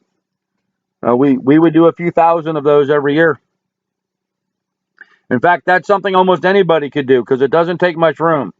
Those heavy meat chickens, these broad-breasted type meat chickens that we have now, you can call them free range, but anybody that's ever raised them knows that they don't free range very far. I have them outside in greenhouses for shelters in an area with no fencing around them. They could go as far as they wanted to on my 80 acres, and it would be rare to see them 100 feet from the greenhouse. All they want to do is lay around, drink water, and eat food. So still qualifies as a free-range chicken. It's not my fault it didn't want to walk around. Meanwhile, my laying hens, I've gone back, 1,000 yards back in the woods and found my laying hens back up in there, scratching around, but not those meat chickens. They stay right here. Palmetto Paratrooper, there's a big difference between that $3 chicken that you're finding where you live and the chickens that I was raising. The free range chickens that I was raising with no pesticides and no hormones and all organic, no GMO in it, is a much better, healthier chicken for you, and people are more than happy to pay for that. And it was also a pretty big bird. Those birds were about 5 to 6 pounds when I was done with them, and that's 5 to 6 pounds with an empty chest cavity. Keep in mind, when you guys go buy a chicken at the grocery store, you're paying for probably a pound and maybe a pound and a half of water that's frozen in the inside of that chest cavity. It's one of the reasons why they stick the guts and stuff back in there. Hardly anybody uses those guts, but it's just weight to add back into the bird so they can raise the price on you, make more profit from it. Teresa thinks it's a good time to start rocking the boat. Yeah, I think so. And yeah, Arnie, that's what we would raise commercially for other folks, is the white Cornish crosses. I don't raise them for my own chicken to eat. I just raise plain old white rocks for me, because I think they're their best thing. But those Cornish crosses, they put on a lot of weight very quickly. 8 weeks or so from birth to butcher. So it's pretty quick, and they have a real good feed conversion rate. So that makes them very profitable. Some of the stuff I'll be talking about, actually, I did talk about in my chicken video that I did. I've got a pig video I'm working on now. We're going to talk about some of those other kinds of things and things you can do to raise pigs very cheaply. So, hey, is Dragon back? Hello, Dragon. I never understood what or who or why the free range thing came about. Courtney, if you've ever seen the way commercial chickens are raised now in the factory settings, people that have a conscience are wanting to have free range so that they're eating healthier birds. They're not plugged full of antibiotics and and things to keep them alive because they're growing in such lousy conditions. I think it's cheaper to raise organic free range than it is to fill them full of crap and keep them locked up tight. Kitty, yes, it is, because you're not keeping all the pesticides and stuff on them. It is cheaper to raise free range organic. The feed costs more, which is a whole nother story. And guys, if you ever buy a chicken with a wrapper on it that says all vegetarian fed or vegetarian feed, don't buy it. Chickens are carnivores. They'll eat anything and everything. If you want a good tasting chicken, you find a chicken that's been outside eating bugs and snakes and frogs and whatever else it finds. Because, there's a reason why they can act like little dinosaurs, because they are. They will absolutely eat anything. Used to be that the American farmers provide our foods, seeing the free range crap, outside co-sourcing of our foods, other items to foreign countries, all due to free trade now. Yeah, the free trade has affected quite a bit of that. And it's hard to get people to work anymore. Nobody wants the job of plucking chickens. Even with the equipment that we have and the technology, nobody really wants to do some of that work anymore. Everybody wants, $20 an hour, and you just can't, be processing chickens at $20 an hour. It takes all the profit out of it. That's kind of one of the problems. So for what I do with my own chickens, I really prefer old school breeds. I like old school chickens. I don't like, greenhorn. I didn't do that. Oops. I messed up. I hit the wrong button. Unblock user. Sorry about that, greenhorn. I messed up and hit the wrong button here. Show original message.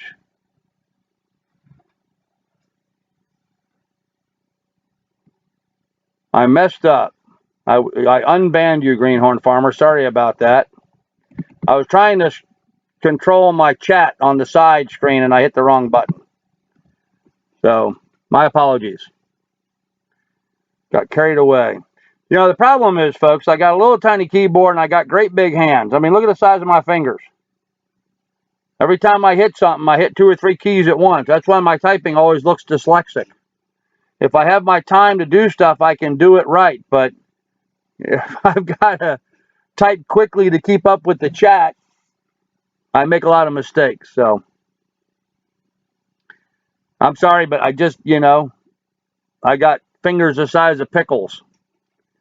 Your wife's been trying to block you for years. Yeah, well, sorry, Greenhorn Farmer. I didn't mean to do that. I'm glad you came back. Don't get mad at me.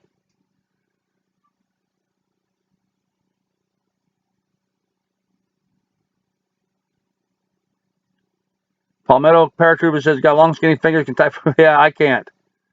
I can't. Yeah, that's right, Jason. Us real size guys, you know, us real men. I'm sorry, we just have big. I mean, come on, look at the size of my fingers. It's like trying to type with pickles, and these keys are just little tiny things. So, okay, now I understand. It's just when I hear free range, I think of herds of buff. Well, Courtney, you know, that was the original idea. I mean, yeah, you know, buffaloes traveled and ate what they wanted to as they went along. But, you know, with our chickens, we just let them out so they can scratch around and dust themselves and eat bugs and, you know, be chickens. They get to live and be a chicken, you know. Even up here in Alaska, I don't fence my chickens in. I let them free range and walk around. Yes, I lose a lot to, you know, to hawks and owls and coyotes and foxes and bears and bobcats and whatever else wants to eat them. But you know, I have really good tasting chickens and I have really good eggs and I have really happy chickens because they're out scratching around and doing what chickens do. So, Grandpa, do you do any type of hobby stuff during the winter? Um, yeah, my hobby is shoveling snow all winter. I'm sorry, Lonely, but you know, yeah, I shovel a lot of snow, blow a lot of snow in the winter. Um, my hobbies are I love to do some woodworking. I love to shoot trap skeet and sporting clays, mostly skeet and sporting clays. So shooting and woodworking. I'd like to do a little welding in a shop, which I don't have right now. Those and reloading ammunition. I mean, those are the kind of things I like to do in the wintertime when you know there's really not much else you can do. But up here in Alaska, we're really good with figuring out ways to do things and have fun outside in the wintertime. So we do a little dog mushing and some snowmobiling and you know ice fishing, that kind of stuff. Greenhorn Farmer, no, we completely process our chickens. They're just like you see at the grocery store. They're completely plucked, processed, clean, and in a bag. In fact, we actually have our customers tell us how they want them bagged. Sometimes we'll put the innards back in them if they want that. Sometimes we'll put them in a separate thing. Oh, Beth, no, I don't look good about that. I got a bad case of hat hair.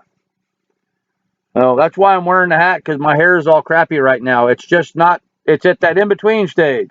It's too long to be, you know, short and neat, and it's too short to be long where I can manage it. So, let's see. Seeing I just bought a sewing machine, you need to get some patterns and start to sew. Yeah, I don't think that's going to happen, Teresa. I don't think that's going to happen.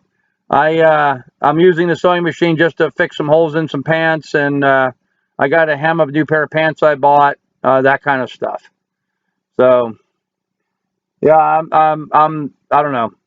I don't think I'll be making my own clothes, although I might. I don't know if you guys watched in my videos, but I like wearing camouflage.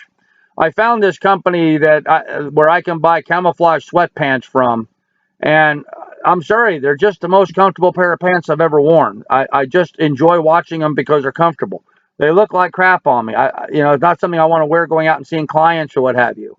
But I was wondering if maybe I could buy some khaki material and then use my sweatpants as a pattern and make some pants out of that. It's something I'm actually toying around with doing just so I can have some nice looking pants to wear.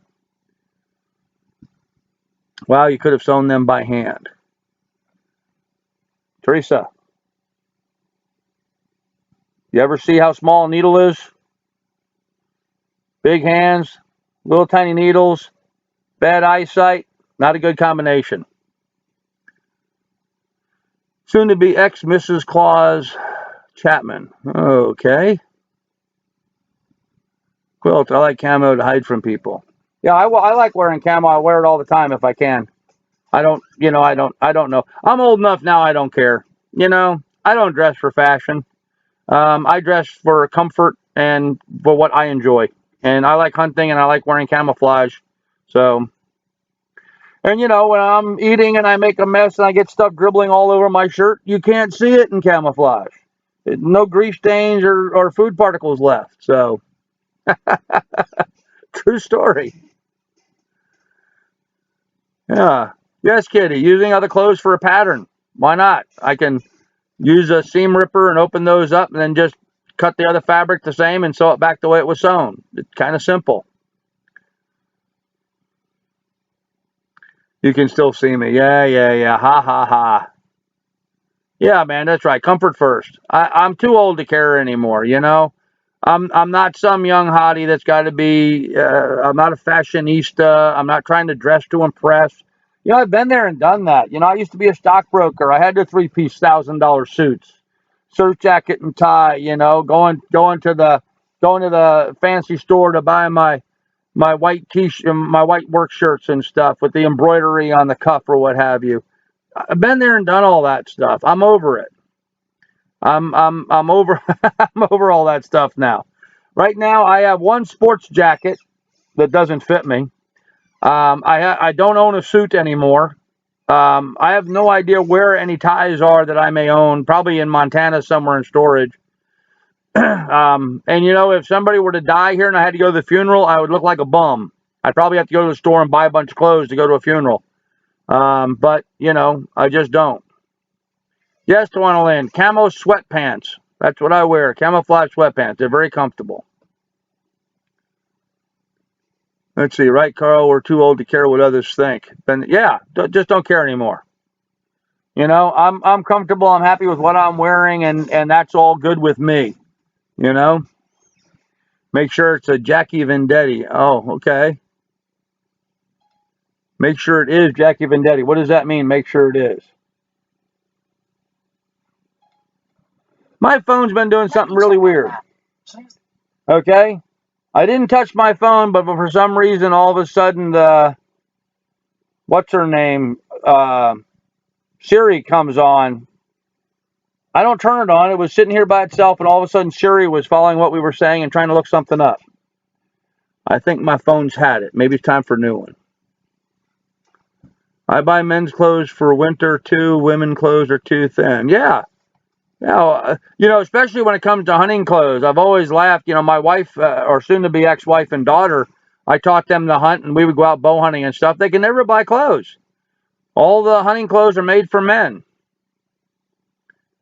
Kitty says it's a voice activation. Maybe I'm gonna have to look at my settings, Kitty, and turn that off. Maybe I said something in some pattern that it recognized that it should turn off. Can turn off setting to turn off Siri. Okay, I'll do that. I buy guy sneakers, they last longer. NSA is spying on you, Grandpa. Yeah, it's probably it, Dragon Stalin 1001. Okay, well, welcome. I didn't see your name before. Gypsy Faded. My phone does that too, and it's new. It's Big Brother. Yeah, I'm a big advocate of that. I'm a fan of the book, so yeah, I believe Big Brother is trying to listen into everything they can listen into. They're just that paranoid. Doc, my uncle was buried in his good overalls and his boots. One of my best friends was buried in his overalls and boots and buried with an apple in his hand. True story, friends of ours in Ohio, the husband and wife, both of which had advanced degrees from Ivy League schools, had doctorate degrees from Ivy League schools, decided to drop out of society, moved to a little farm in Ohio and planted apple trees and spent their entire life there living and raising apple trees. Earl and Dottie Keck. And great folks, salt of the earth kind of folks, just wonderful. You know, you listen to Danny's talk the other day, his porch talk, where he talks about old time stuff and old family, and it reminded me of Dottie and Earl Keck. We would drive over their house and sit down and visit with them in the evening. Didn't have to be invited, you know, never felt we were uncomfortable there or uninvited. We would just show up and, you know, bring them a little something, whatever we had as a gift, and hang out and chat with them, and they'd, you know, provide us with snacks and drinks, and we'd sit there on their farm and talk and talk and talk and talk for hours. And old Earl and his wife, they raised their entire family and raised all their own food and ran their apple orchard as a cash crop and sold cider and apples in town. And a couple of gallons of Applejack out the back from time to time. But, you know, those are those good salt of the earth kind of folks that would take care of everybody and anybody.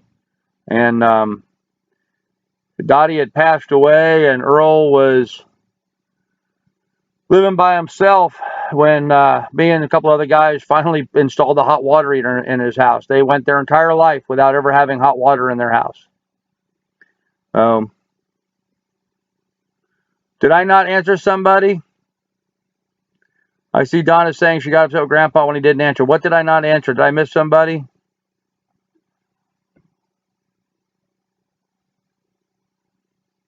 Yeah, Bear, I don't know what the fur market's going to do this year. It'll be interesting. Doc, my combo boots are the best wearing shoes I own. Love them. My BDUs, they are good and gone fishing. Huh.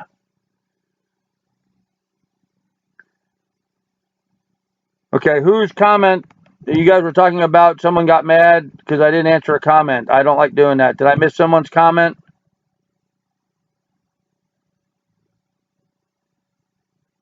I hate.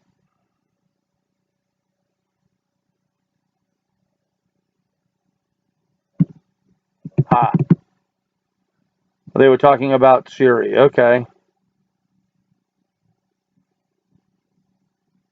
Courtney, you wear a size 12? You're little, huh?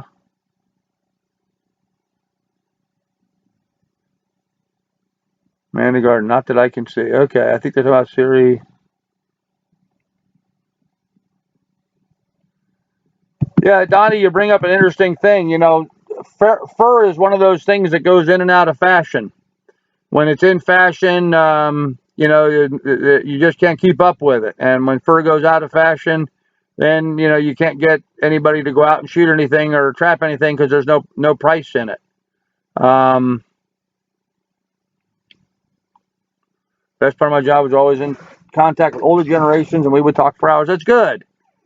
That's good. Us old folk need some youngins to talk to from time to time. Wish I could process my own meat. I get attached, grow up, but I can't.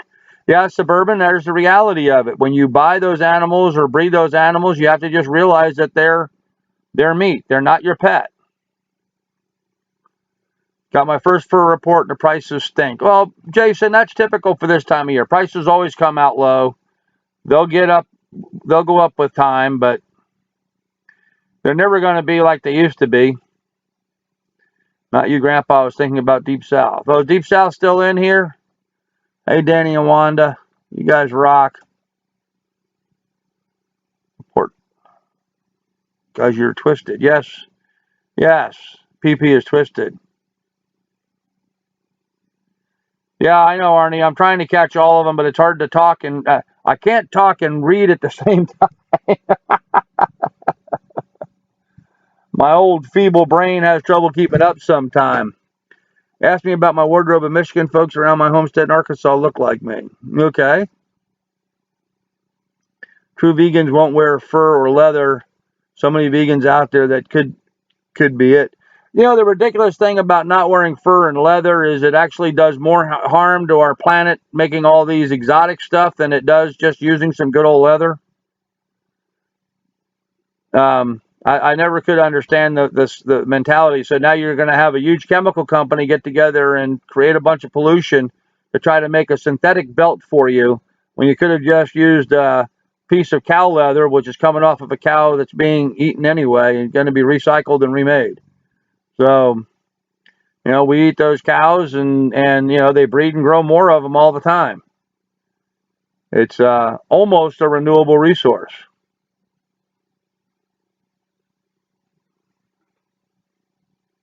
Yeah, I can't talk and type at the same time. Although, yeah, I guess I do. I hunt and peck and I talk. I say what I'm typing while I'm doing it. Used to do that as a kid, too. Remember when we were kids, you'd watch cartoons and they would have a fight and you'd see bang and pow and little words pop up? Well, when I was a little kid, and every time I get in a scrap with somebody and I'd hit them, I'd say bang and pow all the time. I'm very visual, I guess, that way. And so I can't type unless I'm talking about what I'm saying at the same time. Preach it, Grandpa. Okay, well, I'll start preaching. We're going to talk about leather. Leather breathes. Yes, it does. One of the things we learned up here in Alaska about fur is that it can save lives. When my daughter goes out dog mushing, she has a fur ruff around her coat that she wears, and it's a fur ring around her face. And you're going to want to use certain animals. You're not going to use beaver for that. You want to use wolf or wolverine, so it's got a lot of those long guard hairs. Because what that does is just like my beard, it traps that warm air against her face, keeps her face from freezing. That's why, the coats will have like a little snorkel thing that sticks out and it'll have that ring of fur around the outside. That's to trap that warm air in there so you can go out in that -50 temperature and be out there all day long and not have everything freeze to your face and freeze solid. It has a very practical application when you're up here in Alaska. So many people in the lower 48, everyone's running from their heated house into their heated car. They forget the need for that kind of stuff anymore. Up here, we're reminded of it. Oh, don't even talk about people spraying leather.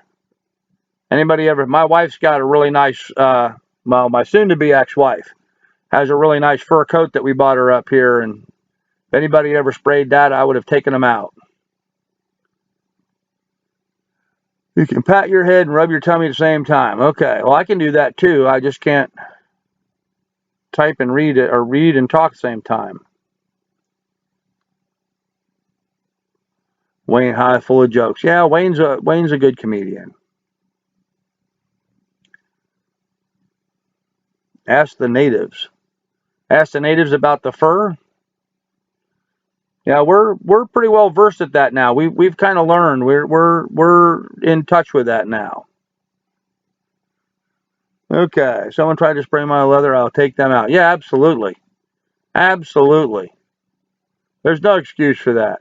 If you don't want to wear fur, fine. You don't wear fur, but don't tell somebody else they can't, and don't damage their fur because you have some political conviction against it. I think we need to start talking a lot about tolerance. I think we just really need to start talking a lot about tolerance with folks. I mean, let it go. Leave it alone. None of your damn business. Mind your own business. I think that's probably the biggest thing we have to worry about right now is people just need to mind their own business. As long as I'm not doing something to hurt you, it shouldn't matter to you what in the heck I'm doing. So, it's just me. I was born in America, so I'm Native American, right? Yeah, it's the way I look at it, Palmetto.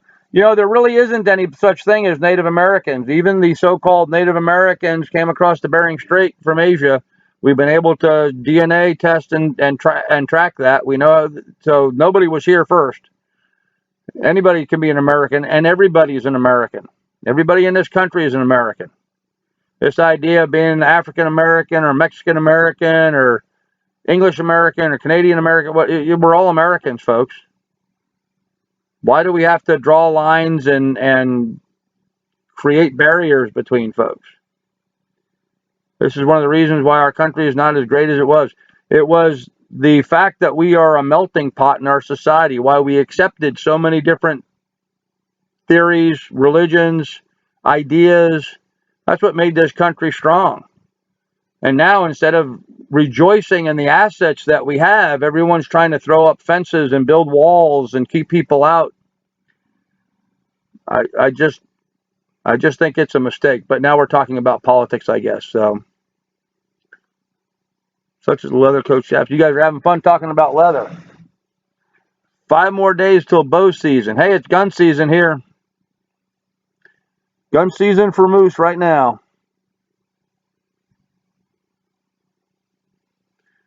Shark tacos. Hey, Jason, we should taco somebody today, buddy. Who do you want to taco? Who's not listening? Let's do that. Who's not paying attention to the group, and let's go taco their latest video.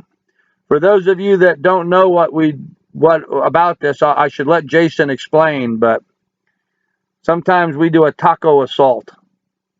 Am I getting in trouble here, Jason?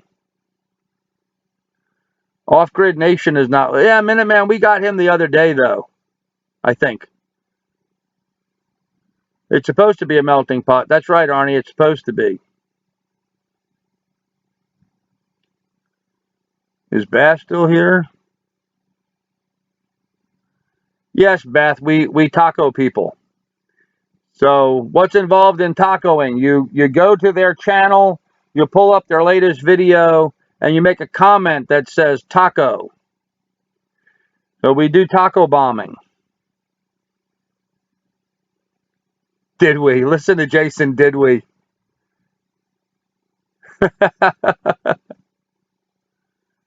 Have a right to live as we want, but when we can see the neighbor doing different, example, one wants to save a cat and one eats it. Yeah, Donna, there are some problems, without a doubt. There are some problems and there's some issues, but if it's in that diversity that gave us our strength. I think the biggest problem that we have right now is we've kind of lost focus. I hate to say this because it's so controversial, but being at war created our country. It gave us focus. Having a common enemy focused our country and brought people together. Unfortunately, right now, it seems the only common enemy we have is ourselves. And that's beginning to tear us apart. Maybe our common enemy should be all politicians. Maybe everybody in America should just go to war with politicians. And maybe that will correct things. I know up here in Alaska, we've got a politician, the same guy gets elected year after year after year after year after year. Whatever happened to term limits? Okay,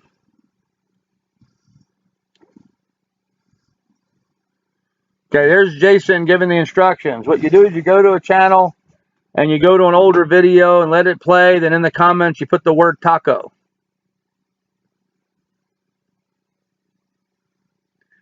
So we should go taco somebody, Jason. Who do you want to taco? Is Brad on here? Big Family Homestead on here? He hasn't been tacoed in a while.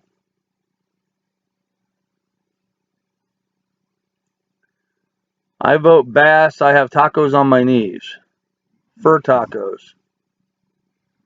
Yeah, that's right, the Dragon Station. Yeah, our enemy is our own people. And Beth, you're right. The Founding Fathers were able to wrap up everything they needed to do in 4 months. Alderman Farms. Okay, everybody.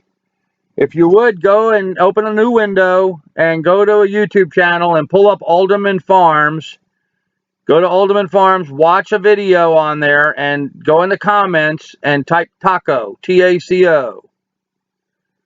Well, everybody will go get Alderman Farms tonight. That'll be a lot of fun.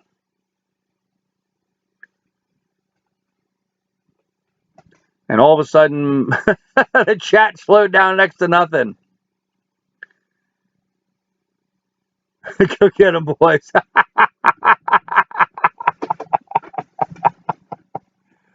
Just don't tell them I sent you over there. That's all. They're really good folks. Oh, Kitty, you're so bad. You're so bad. She actually giving everybody the link. Deep South hasn't been tacoed? Oh, don't worry, Danny. They'll get around to you. That was the kiss of death just by bringing that up.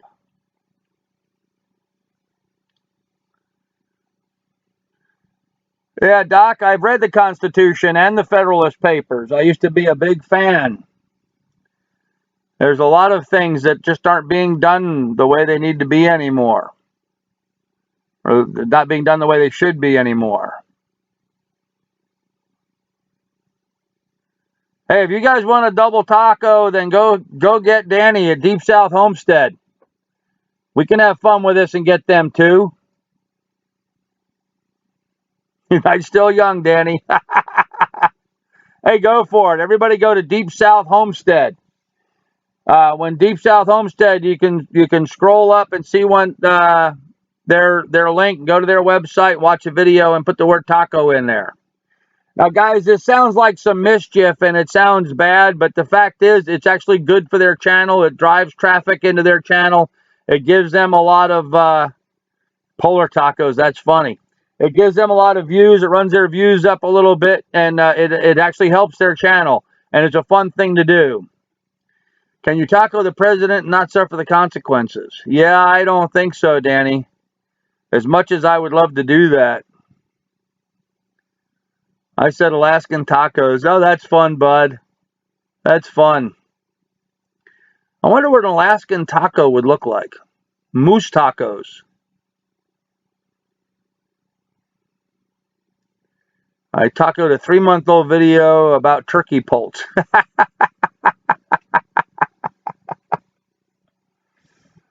Yeah, learn the history that's being suppressed. I agree, we should be doing it. Oh, there you go. Kitty put up the link to Deep South Homestead. Everybody go over to Deep South and taco him too. That'll be next. There you go, Cajun Homesteader. Go. There's a link there to Kitty put up from Deep South Homestead. We came, we saw, we tacoed. Amanda, that's great. Oh, no, it's simply you don't want fur in the tacos. No, you don't want fur in the tacos. Salmon. Yeah, let's not talk about salmon. Salmon is a real sore subject with me.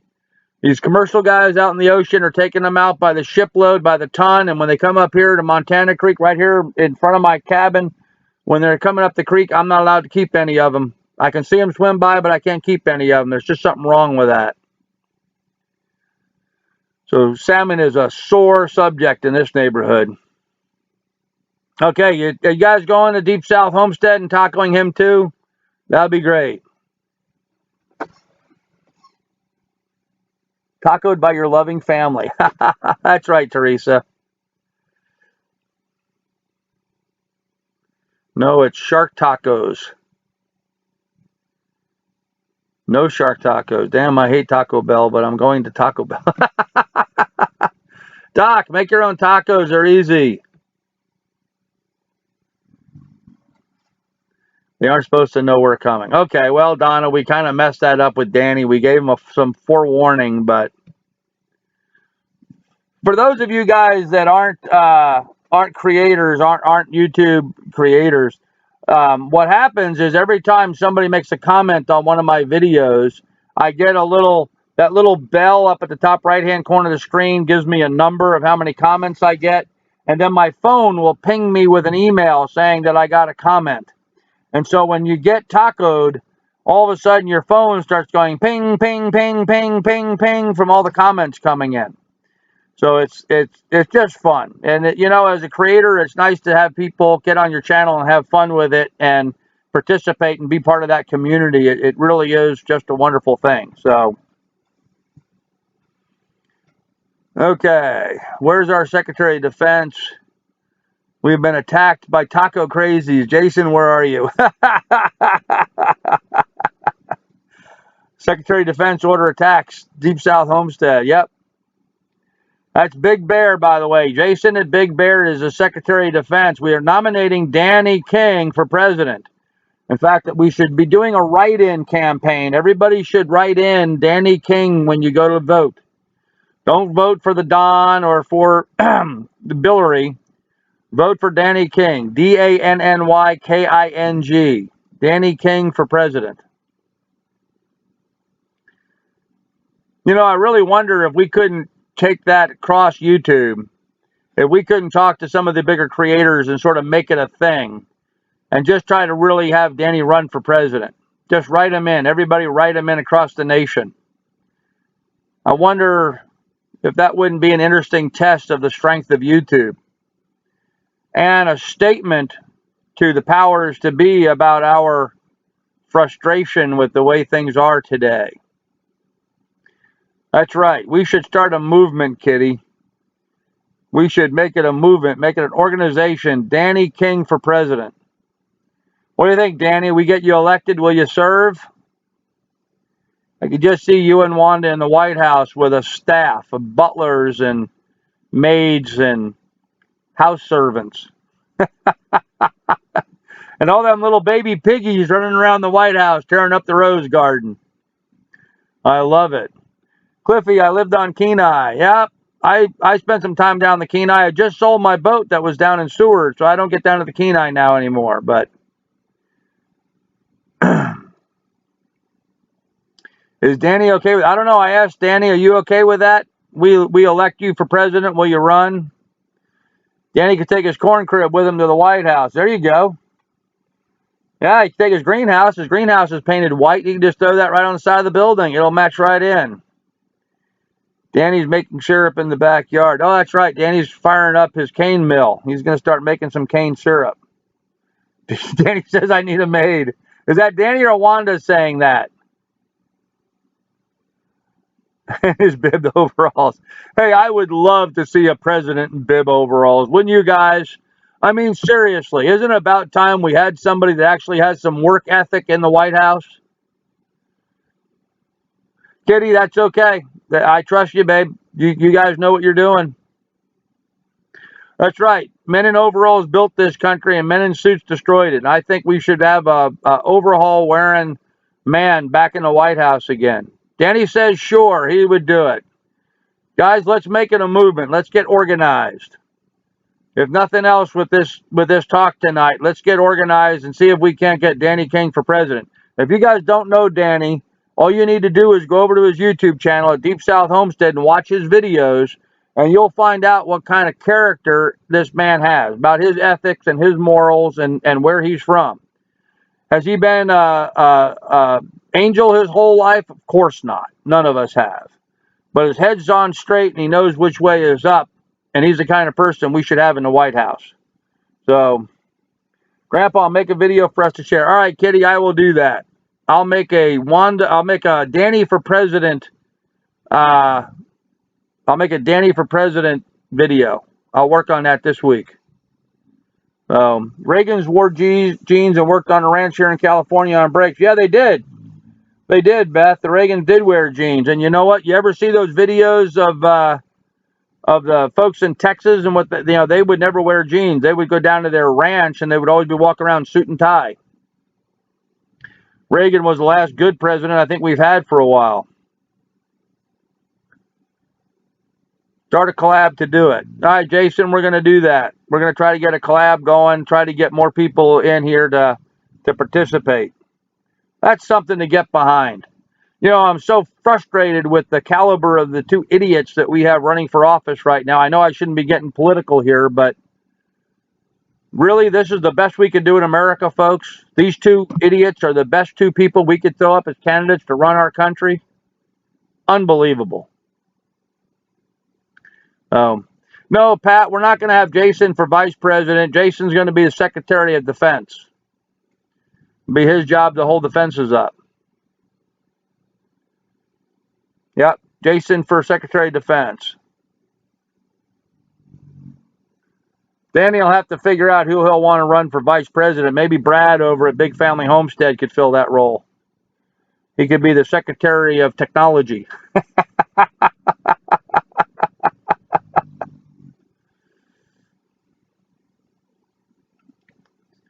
Tawana Lynn, who you calling idiots? Us or the politicians that we've got running? I've been called worse things. I'd love to see the White House lawn planted in corn and peanuts. Yeah, I would too. We don't need a rose garden. We need a garden that'll feed some folks.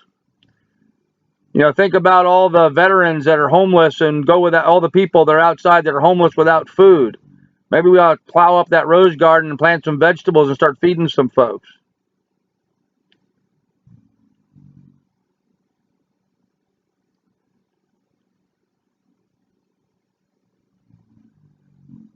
Yeah, son, you're right. I ran out of stuff to talk about 20 minutes, and here we are 2 hours later, and we're still going strong.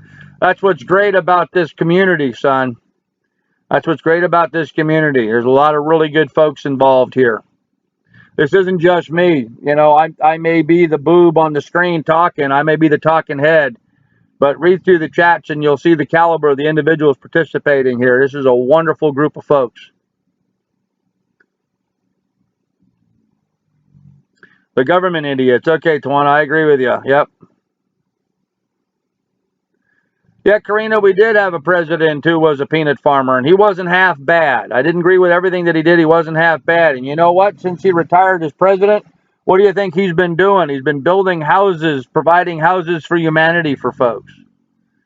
Because he was a farmer. We need more farmers in the White House and fewer lawyers in the White House.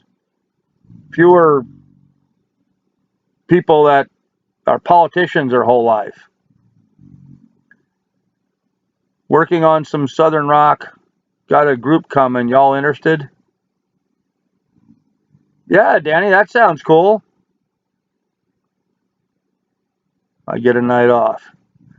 Oh, okay, Big Bear. Am I replacing you tonight? Is that the thing? You're not going to do a late night because I'm keeping everybody up? Hey, it's only 7 o'clock here. It's only 7 o'clock here in Alaska. It's still early enough. I don't know if you guys can hear her snoring, but old Lily's snoring in her crate here next to the computer.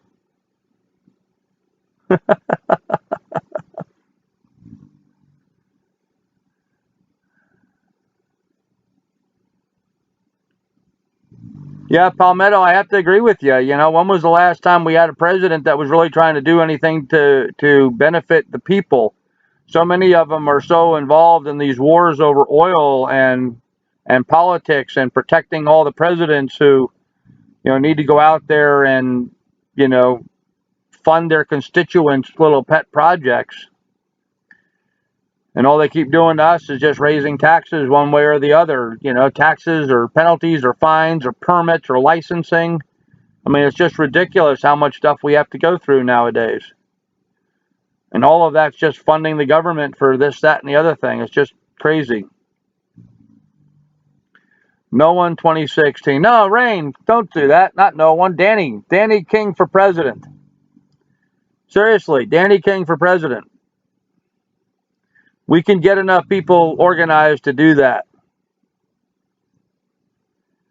It's 10 o'clock in LA, Louisiana.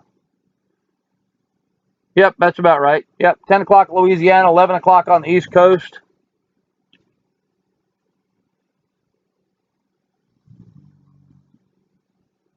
All right, Danny, you take off. Get some rest, sir.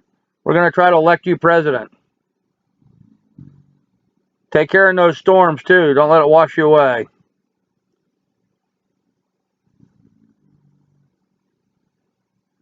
No, Amanda, I agree. This probably isn't the place to ask for channel shout-outs, but I'm not opposed to it either. Cat for bear. Yeah, actually, Carl, there is a town here in Alaska. Right next to me, there is a town that has a cat that's the mayor. Talkeetna, the town closest to me, we voted in a cat as our mayor for the town. Has been the mayor for, well, years now. He keeps getting reelected. Mayor Tubbs. If you guys don't believe me, look it up. Talkeetna, Alaska mayor. You'll find it online. True story. Our mayor is a cat. So, go to sleep, Grandpa. Yeah, maybe we should call it. It is getting kind of late, guys. A lot of the folks are dropping out. Brad for Secretary of State. No, Pine Meadows, I think Brad should be the Secretary of Technology. We need that more than we need state. That's cool, Amanda. No problem.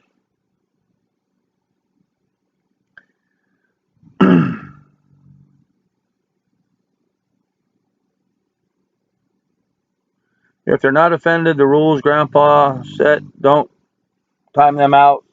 Trolls will leave if we ignore them. Yep, that's true. They will leave if we ignore them. As long as they're not being too bad. If they're using the wrong language, then they're out of here.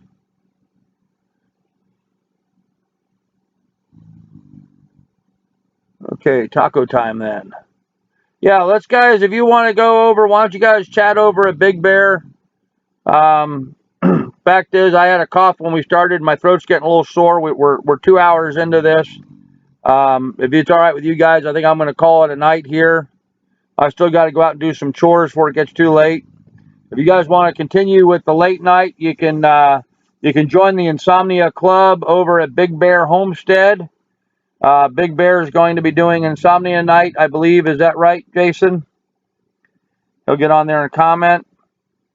Everybody could go over to Big Bear Homestead and spend some time over there. Oop, I guess Day Magia got banned. Sorry about that, Day, but that's the way it is. Yes, Sweet Tree. I'm going to go make myself some tea. It's exactly what I'm going to do.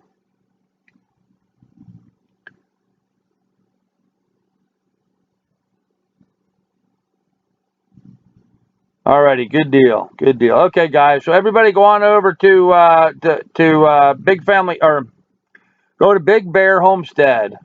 Big Bear Homestead, he'll be doing a late night, and he'll take over from here so the chat can continue.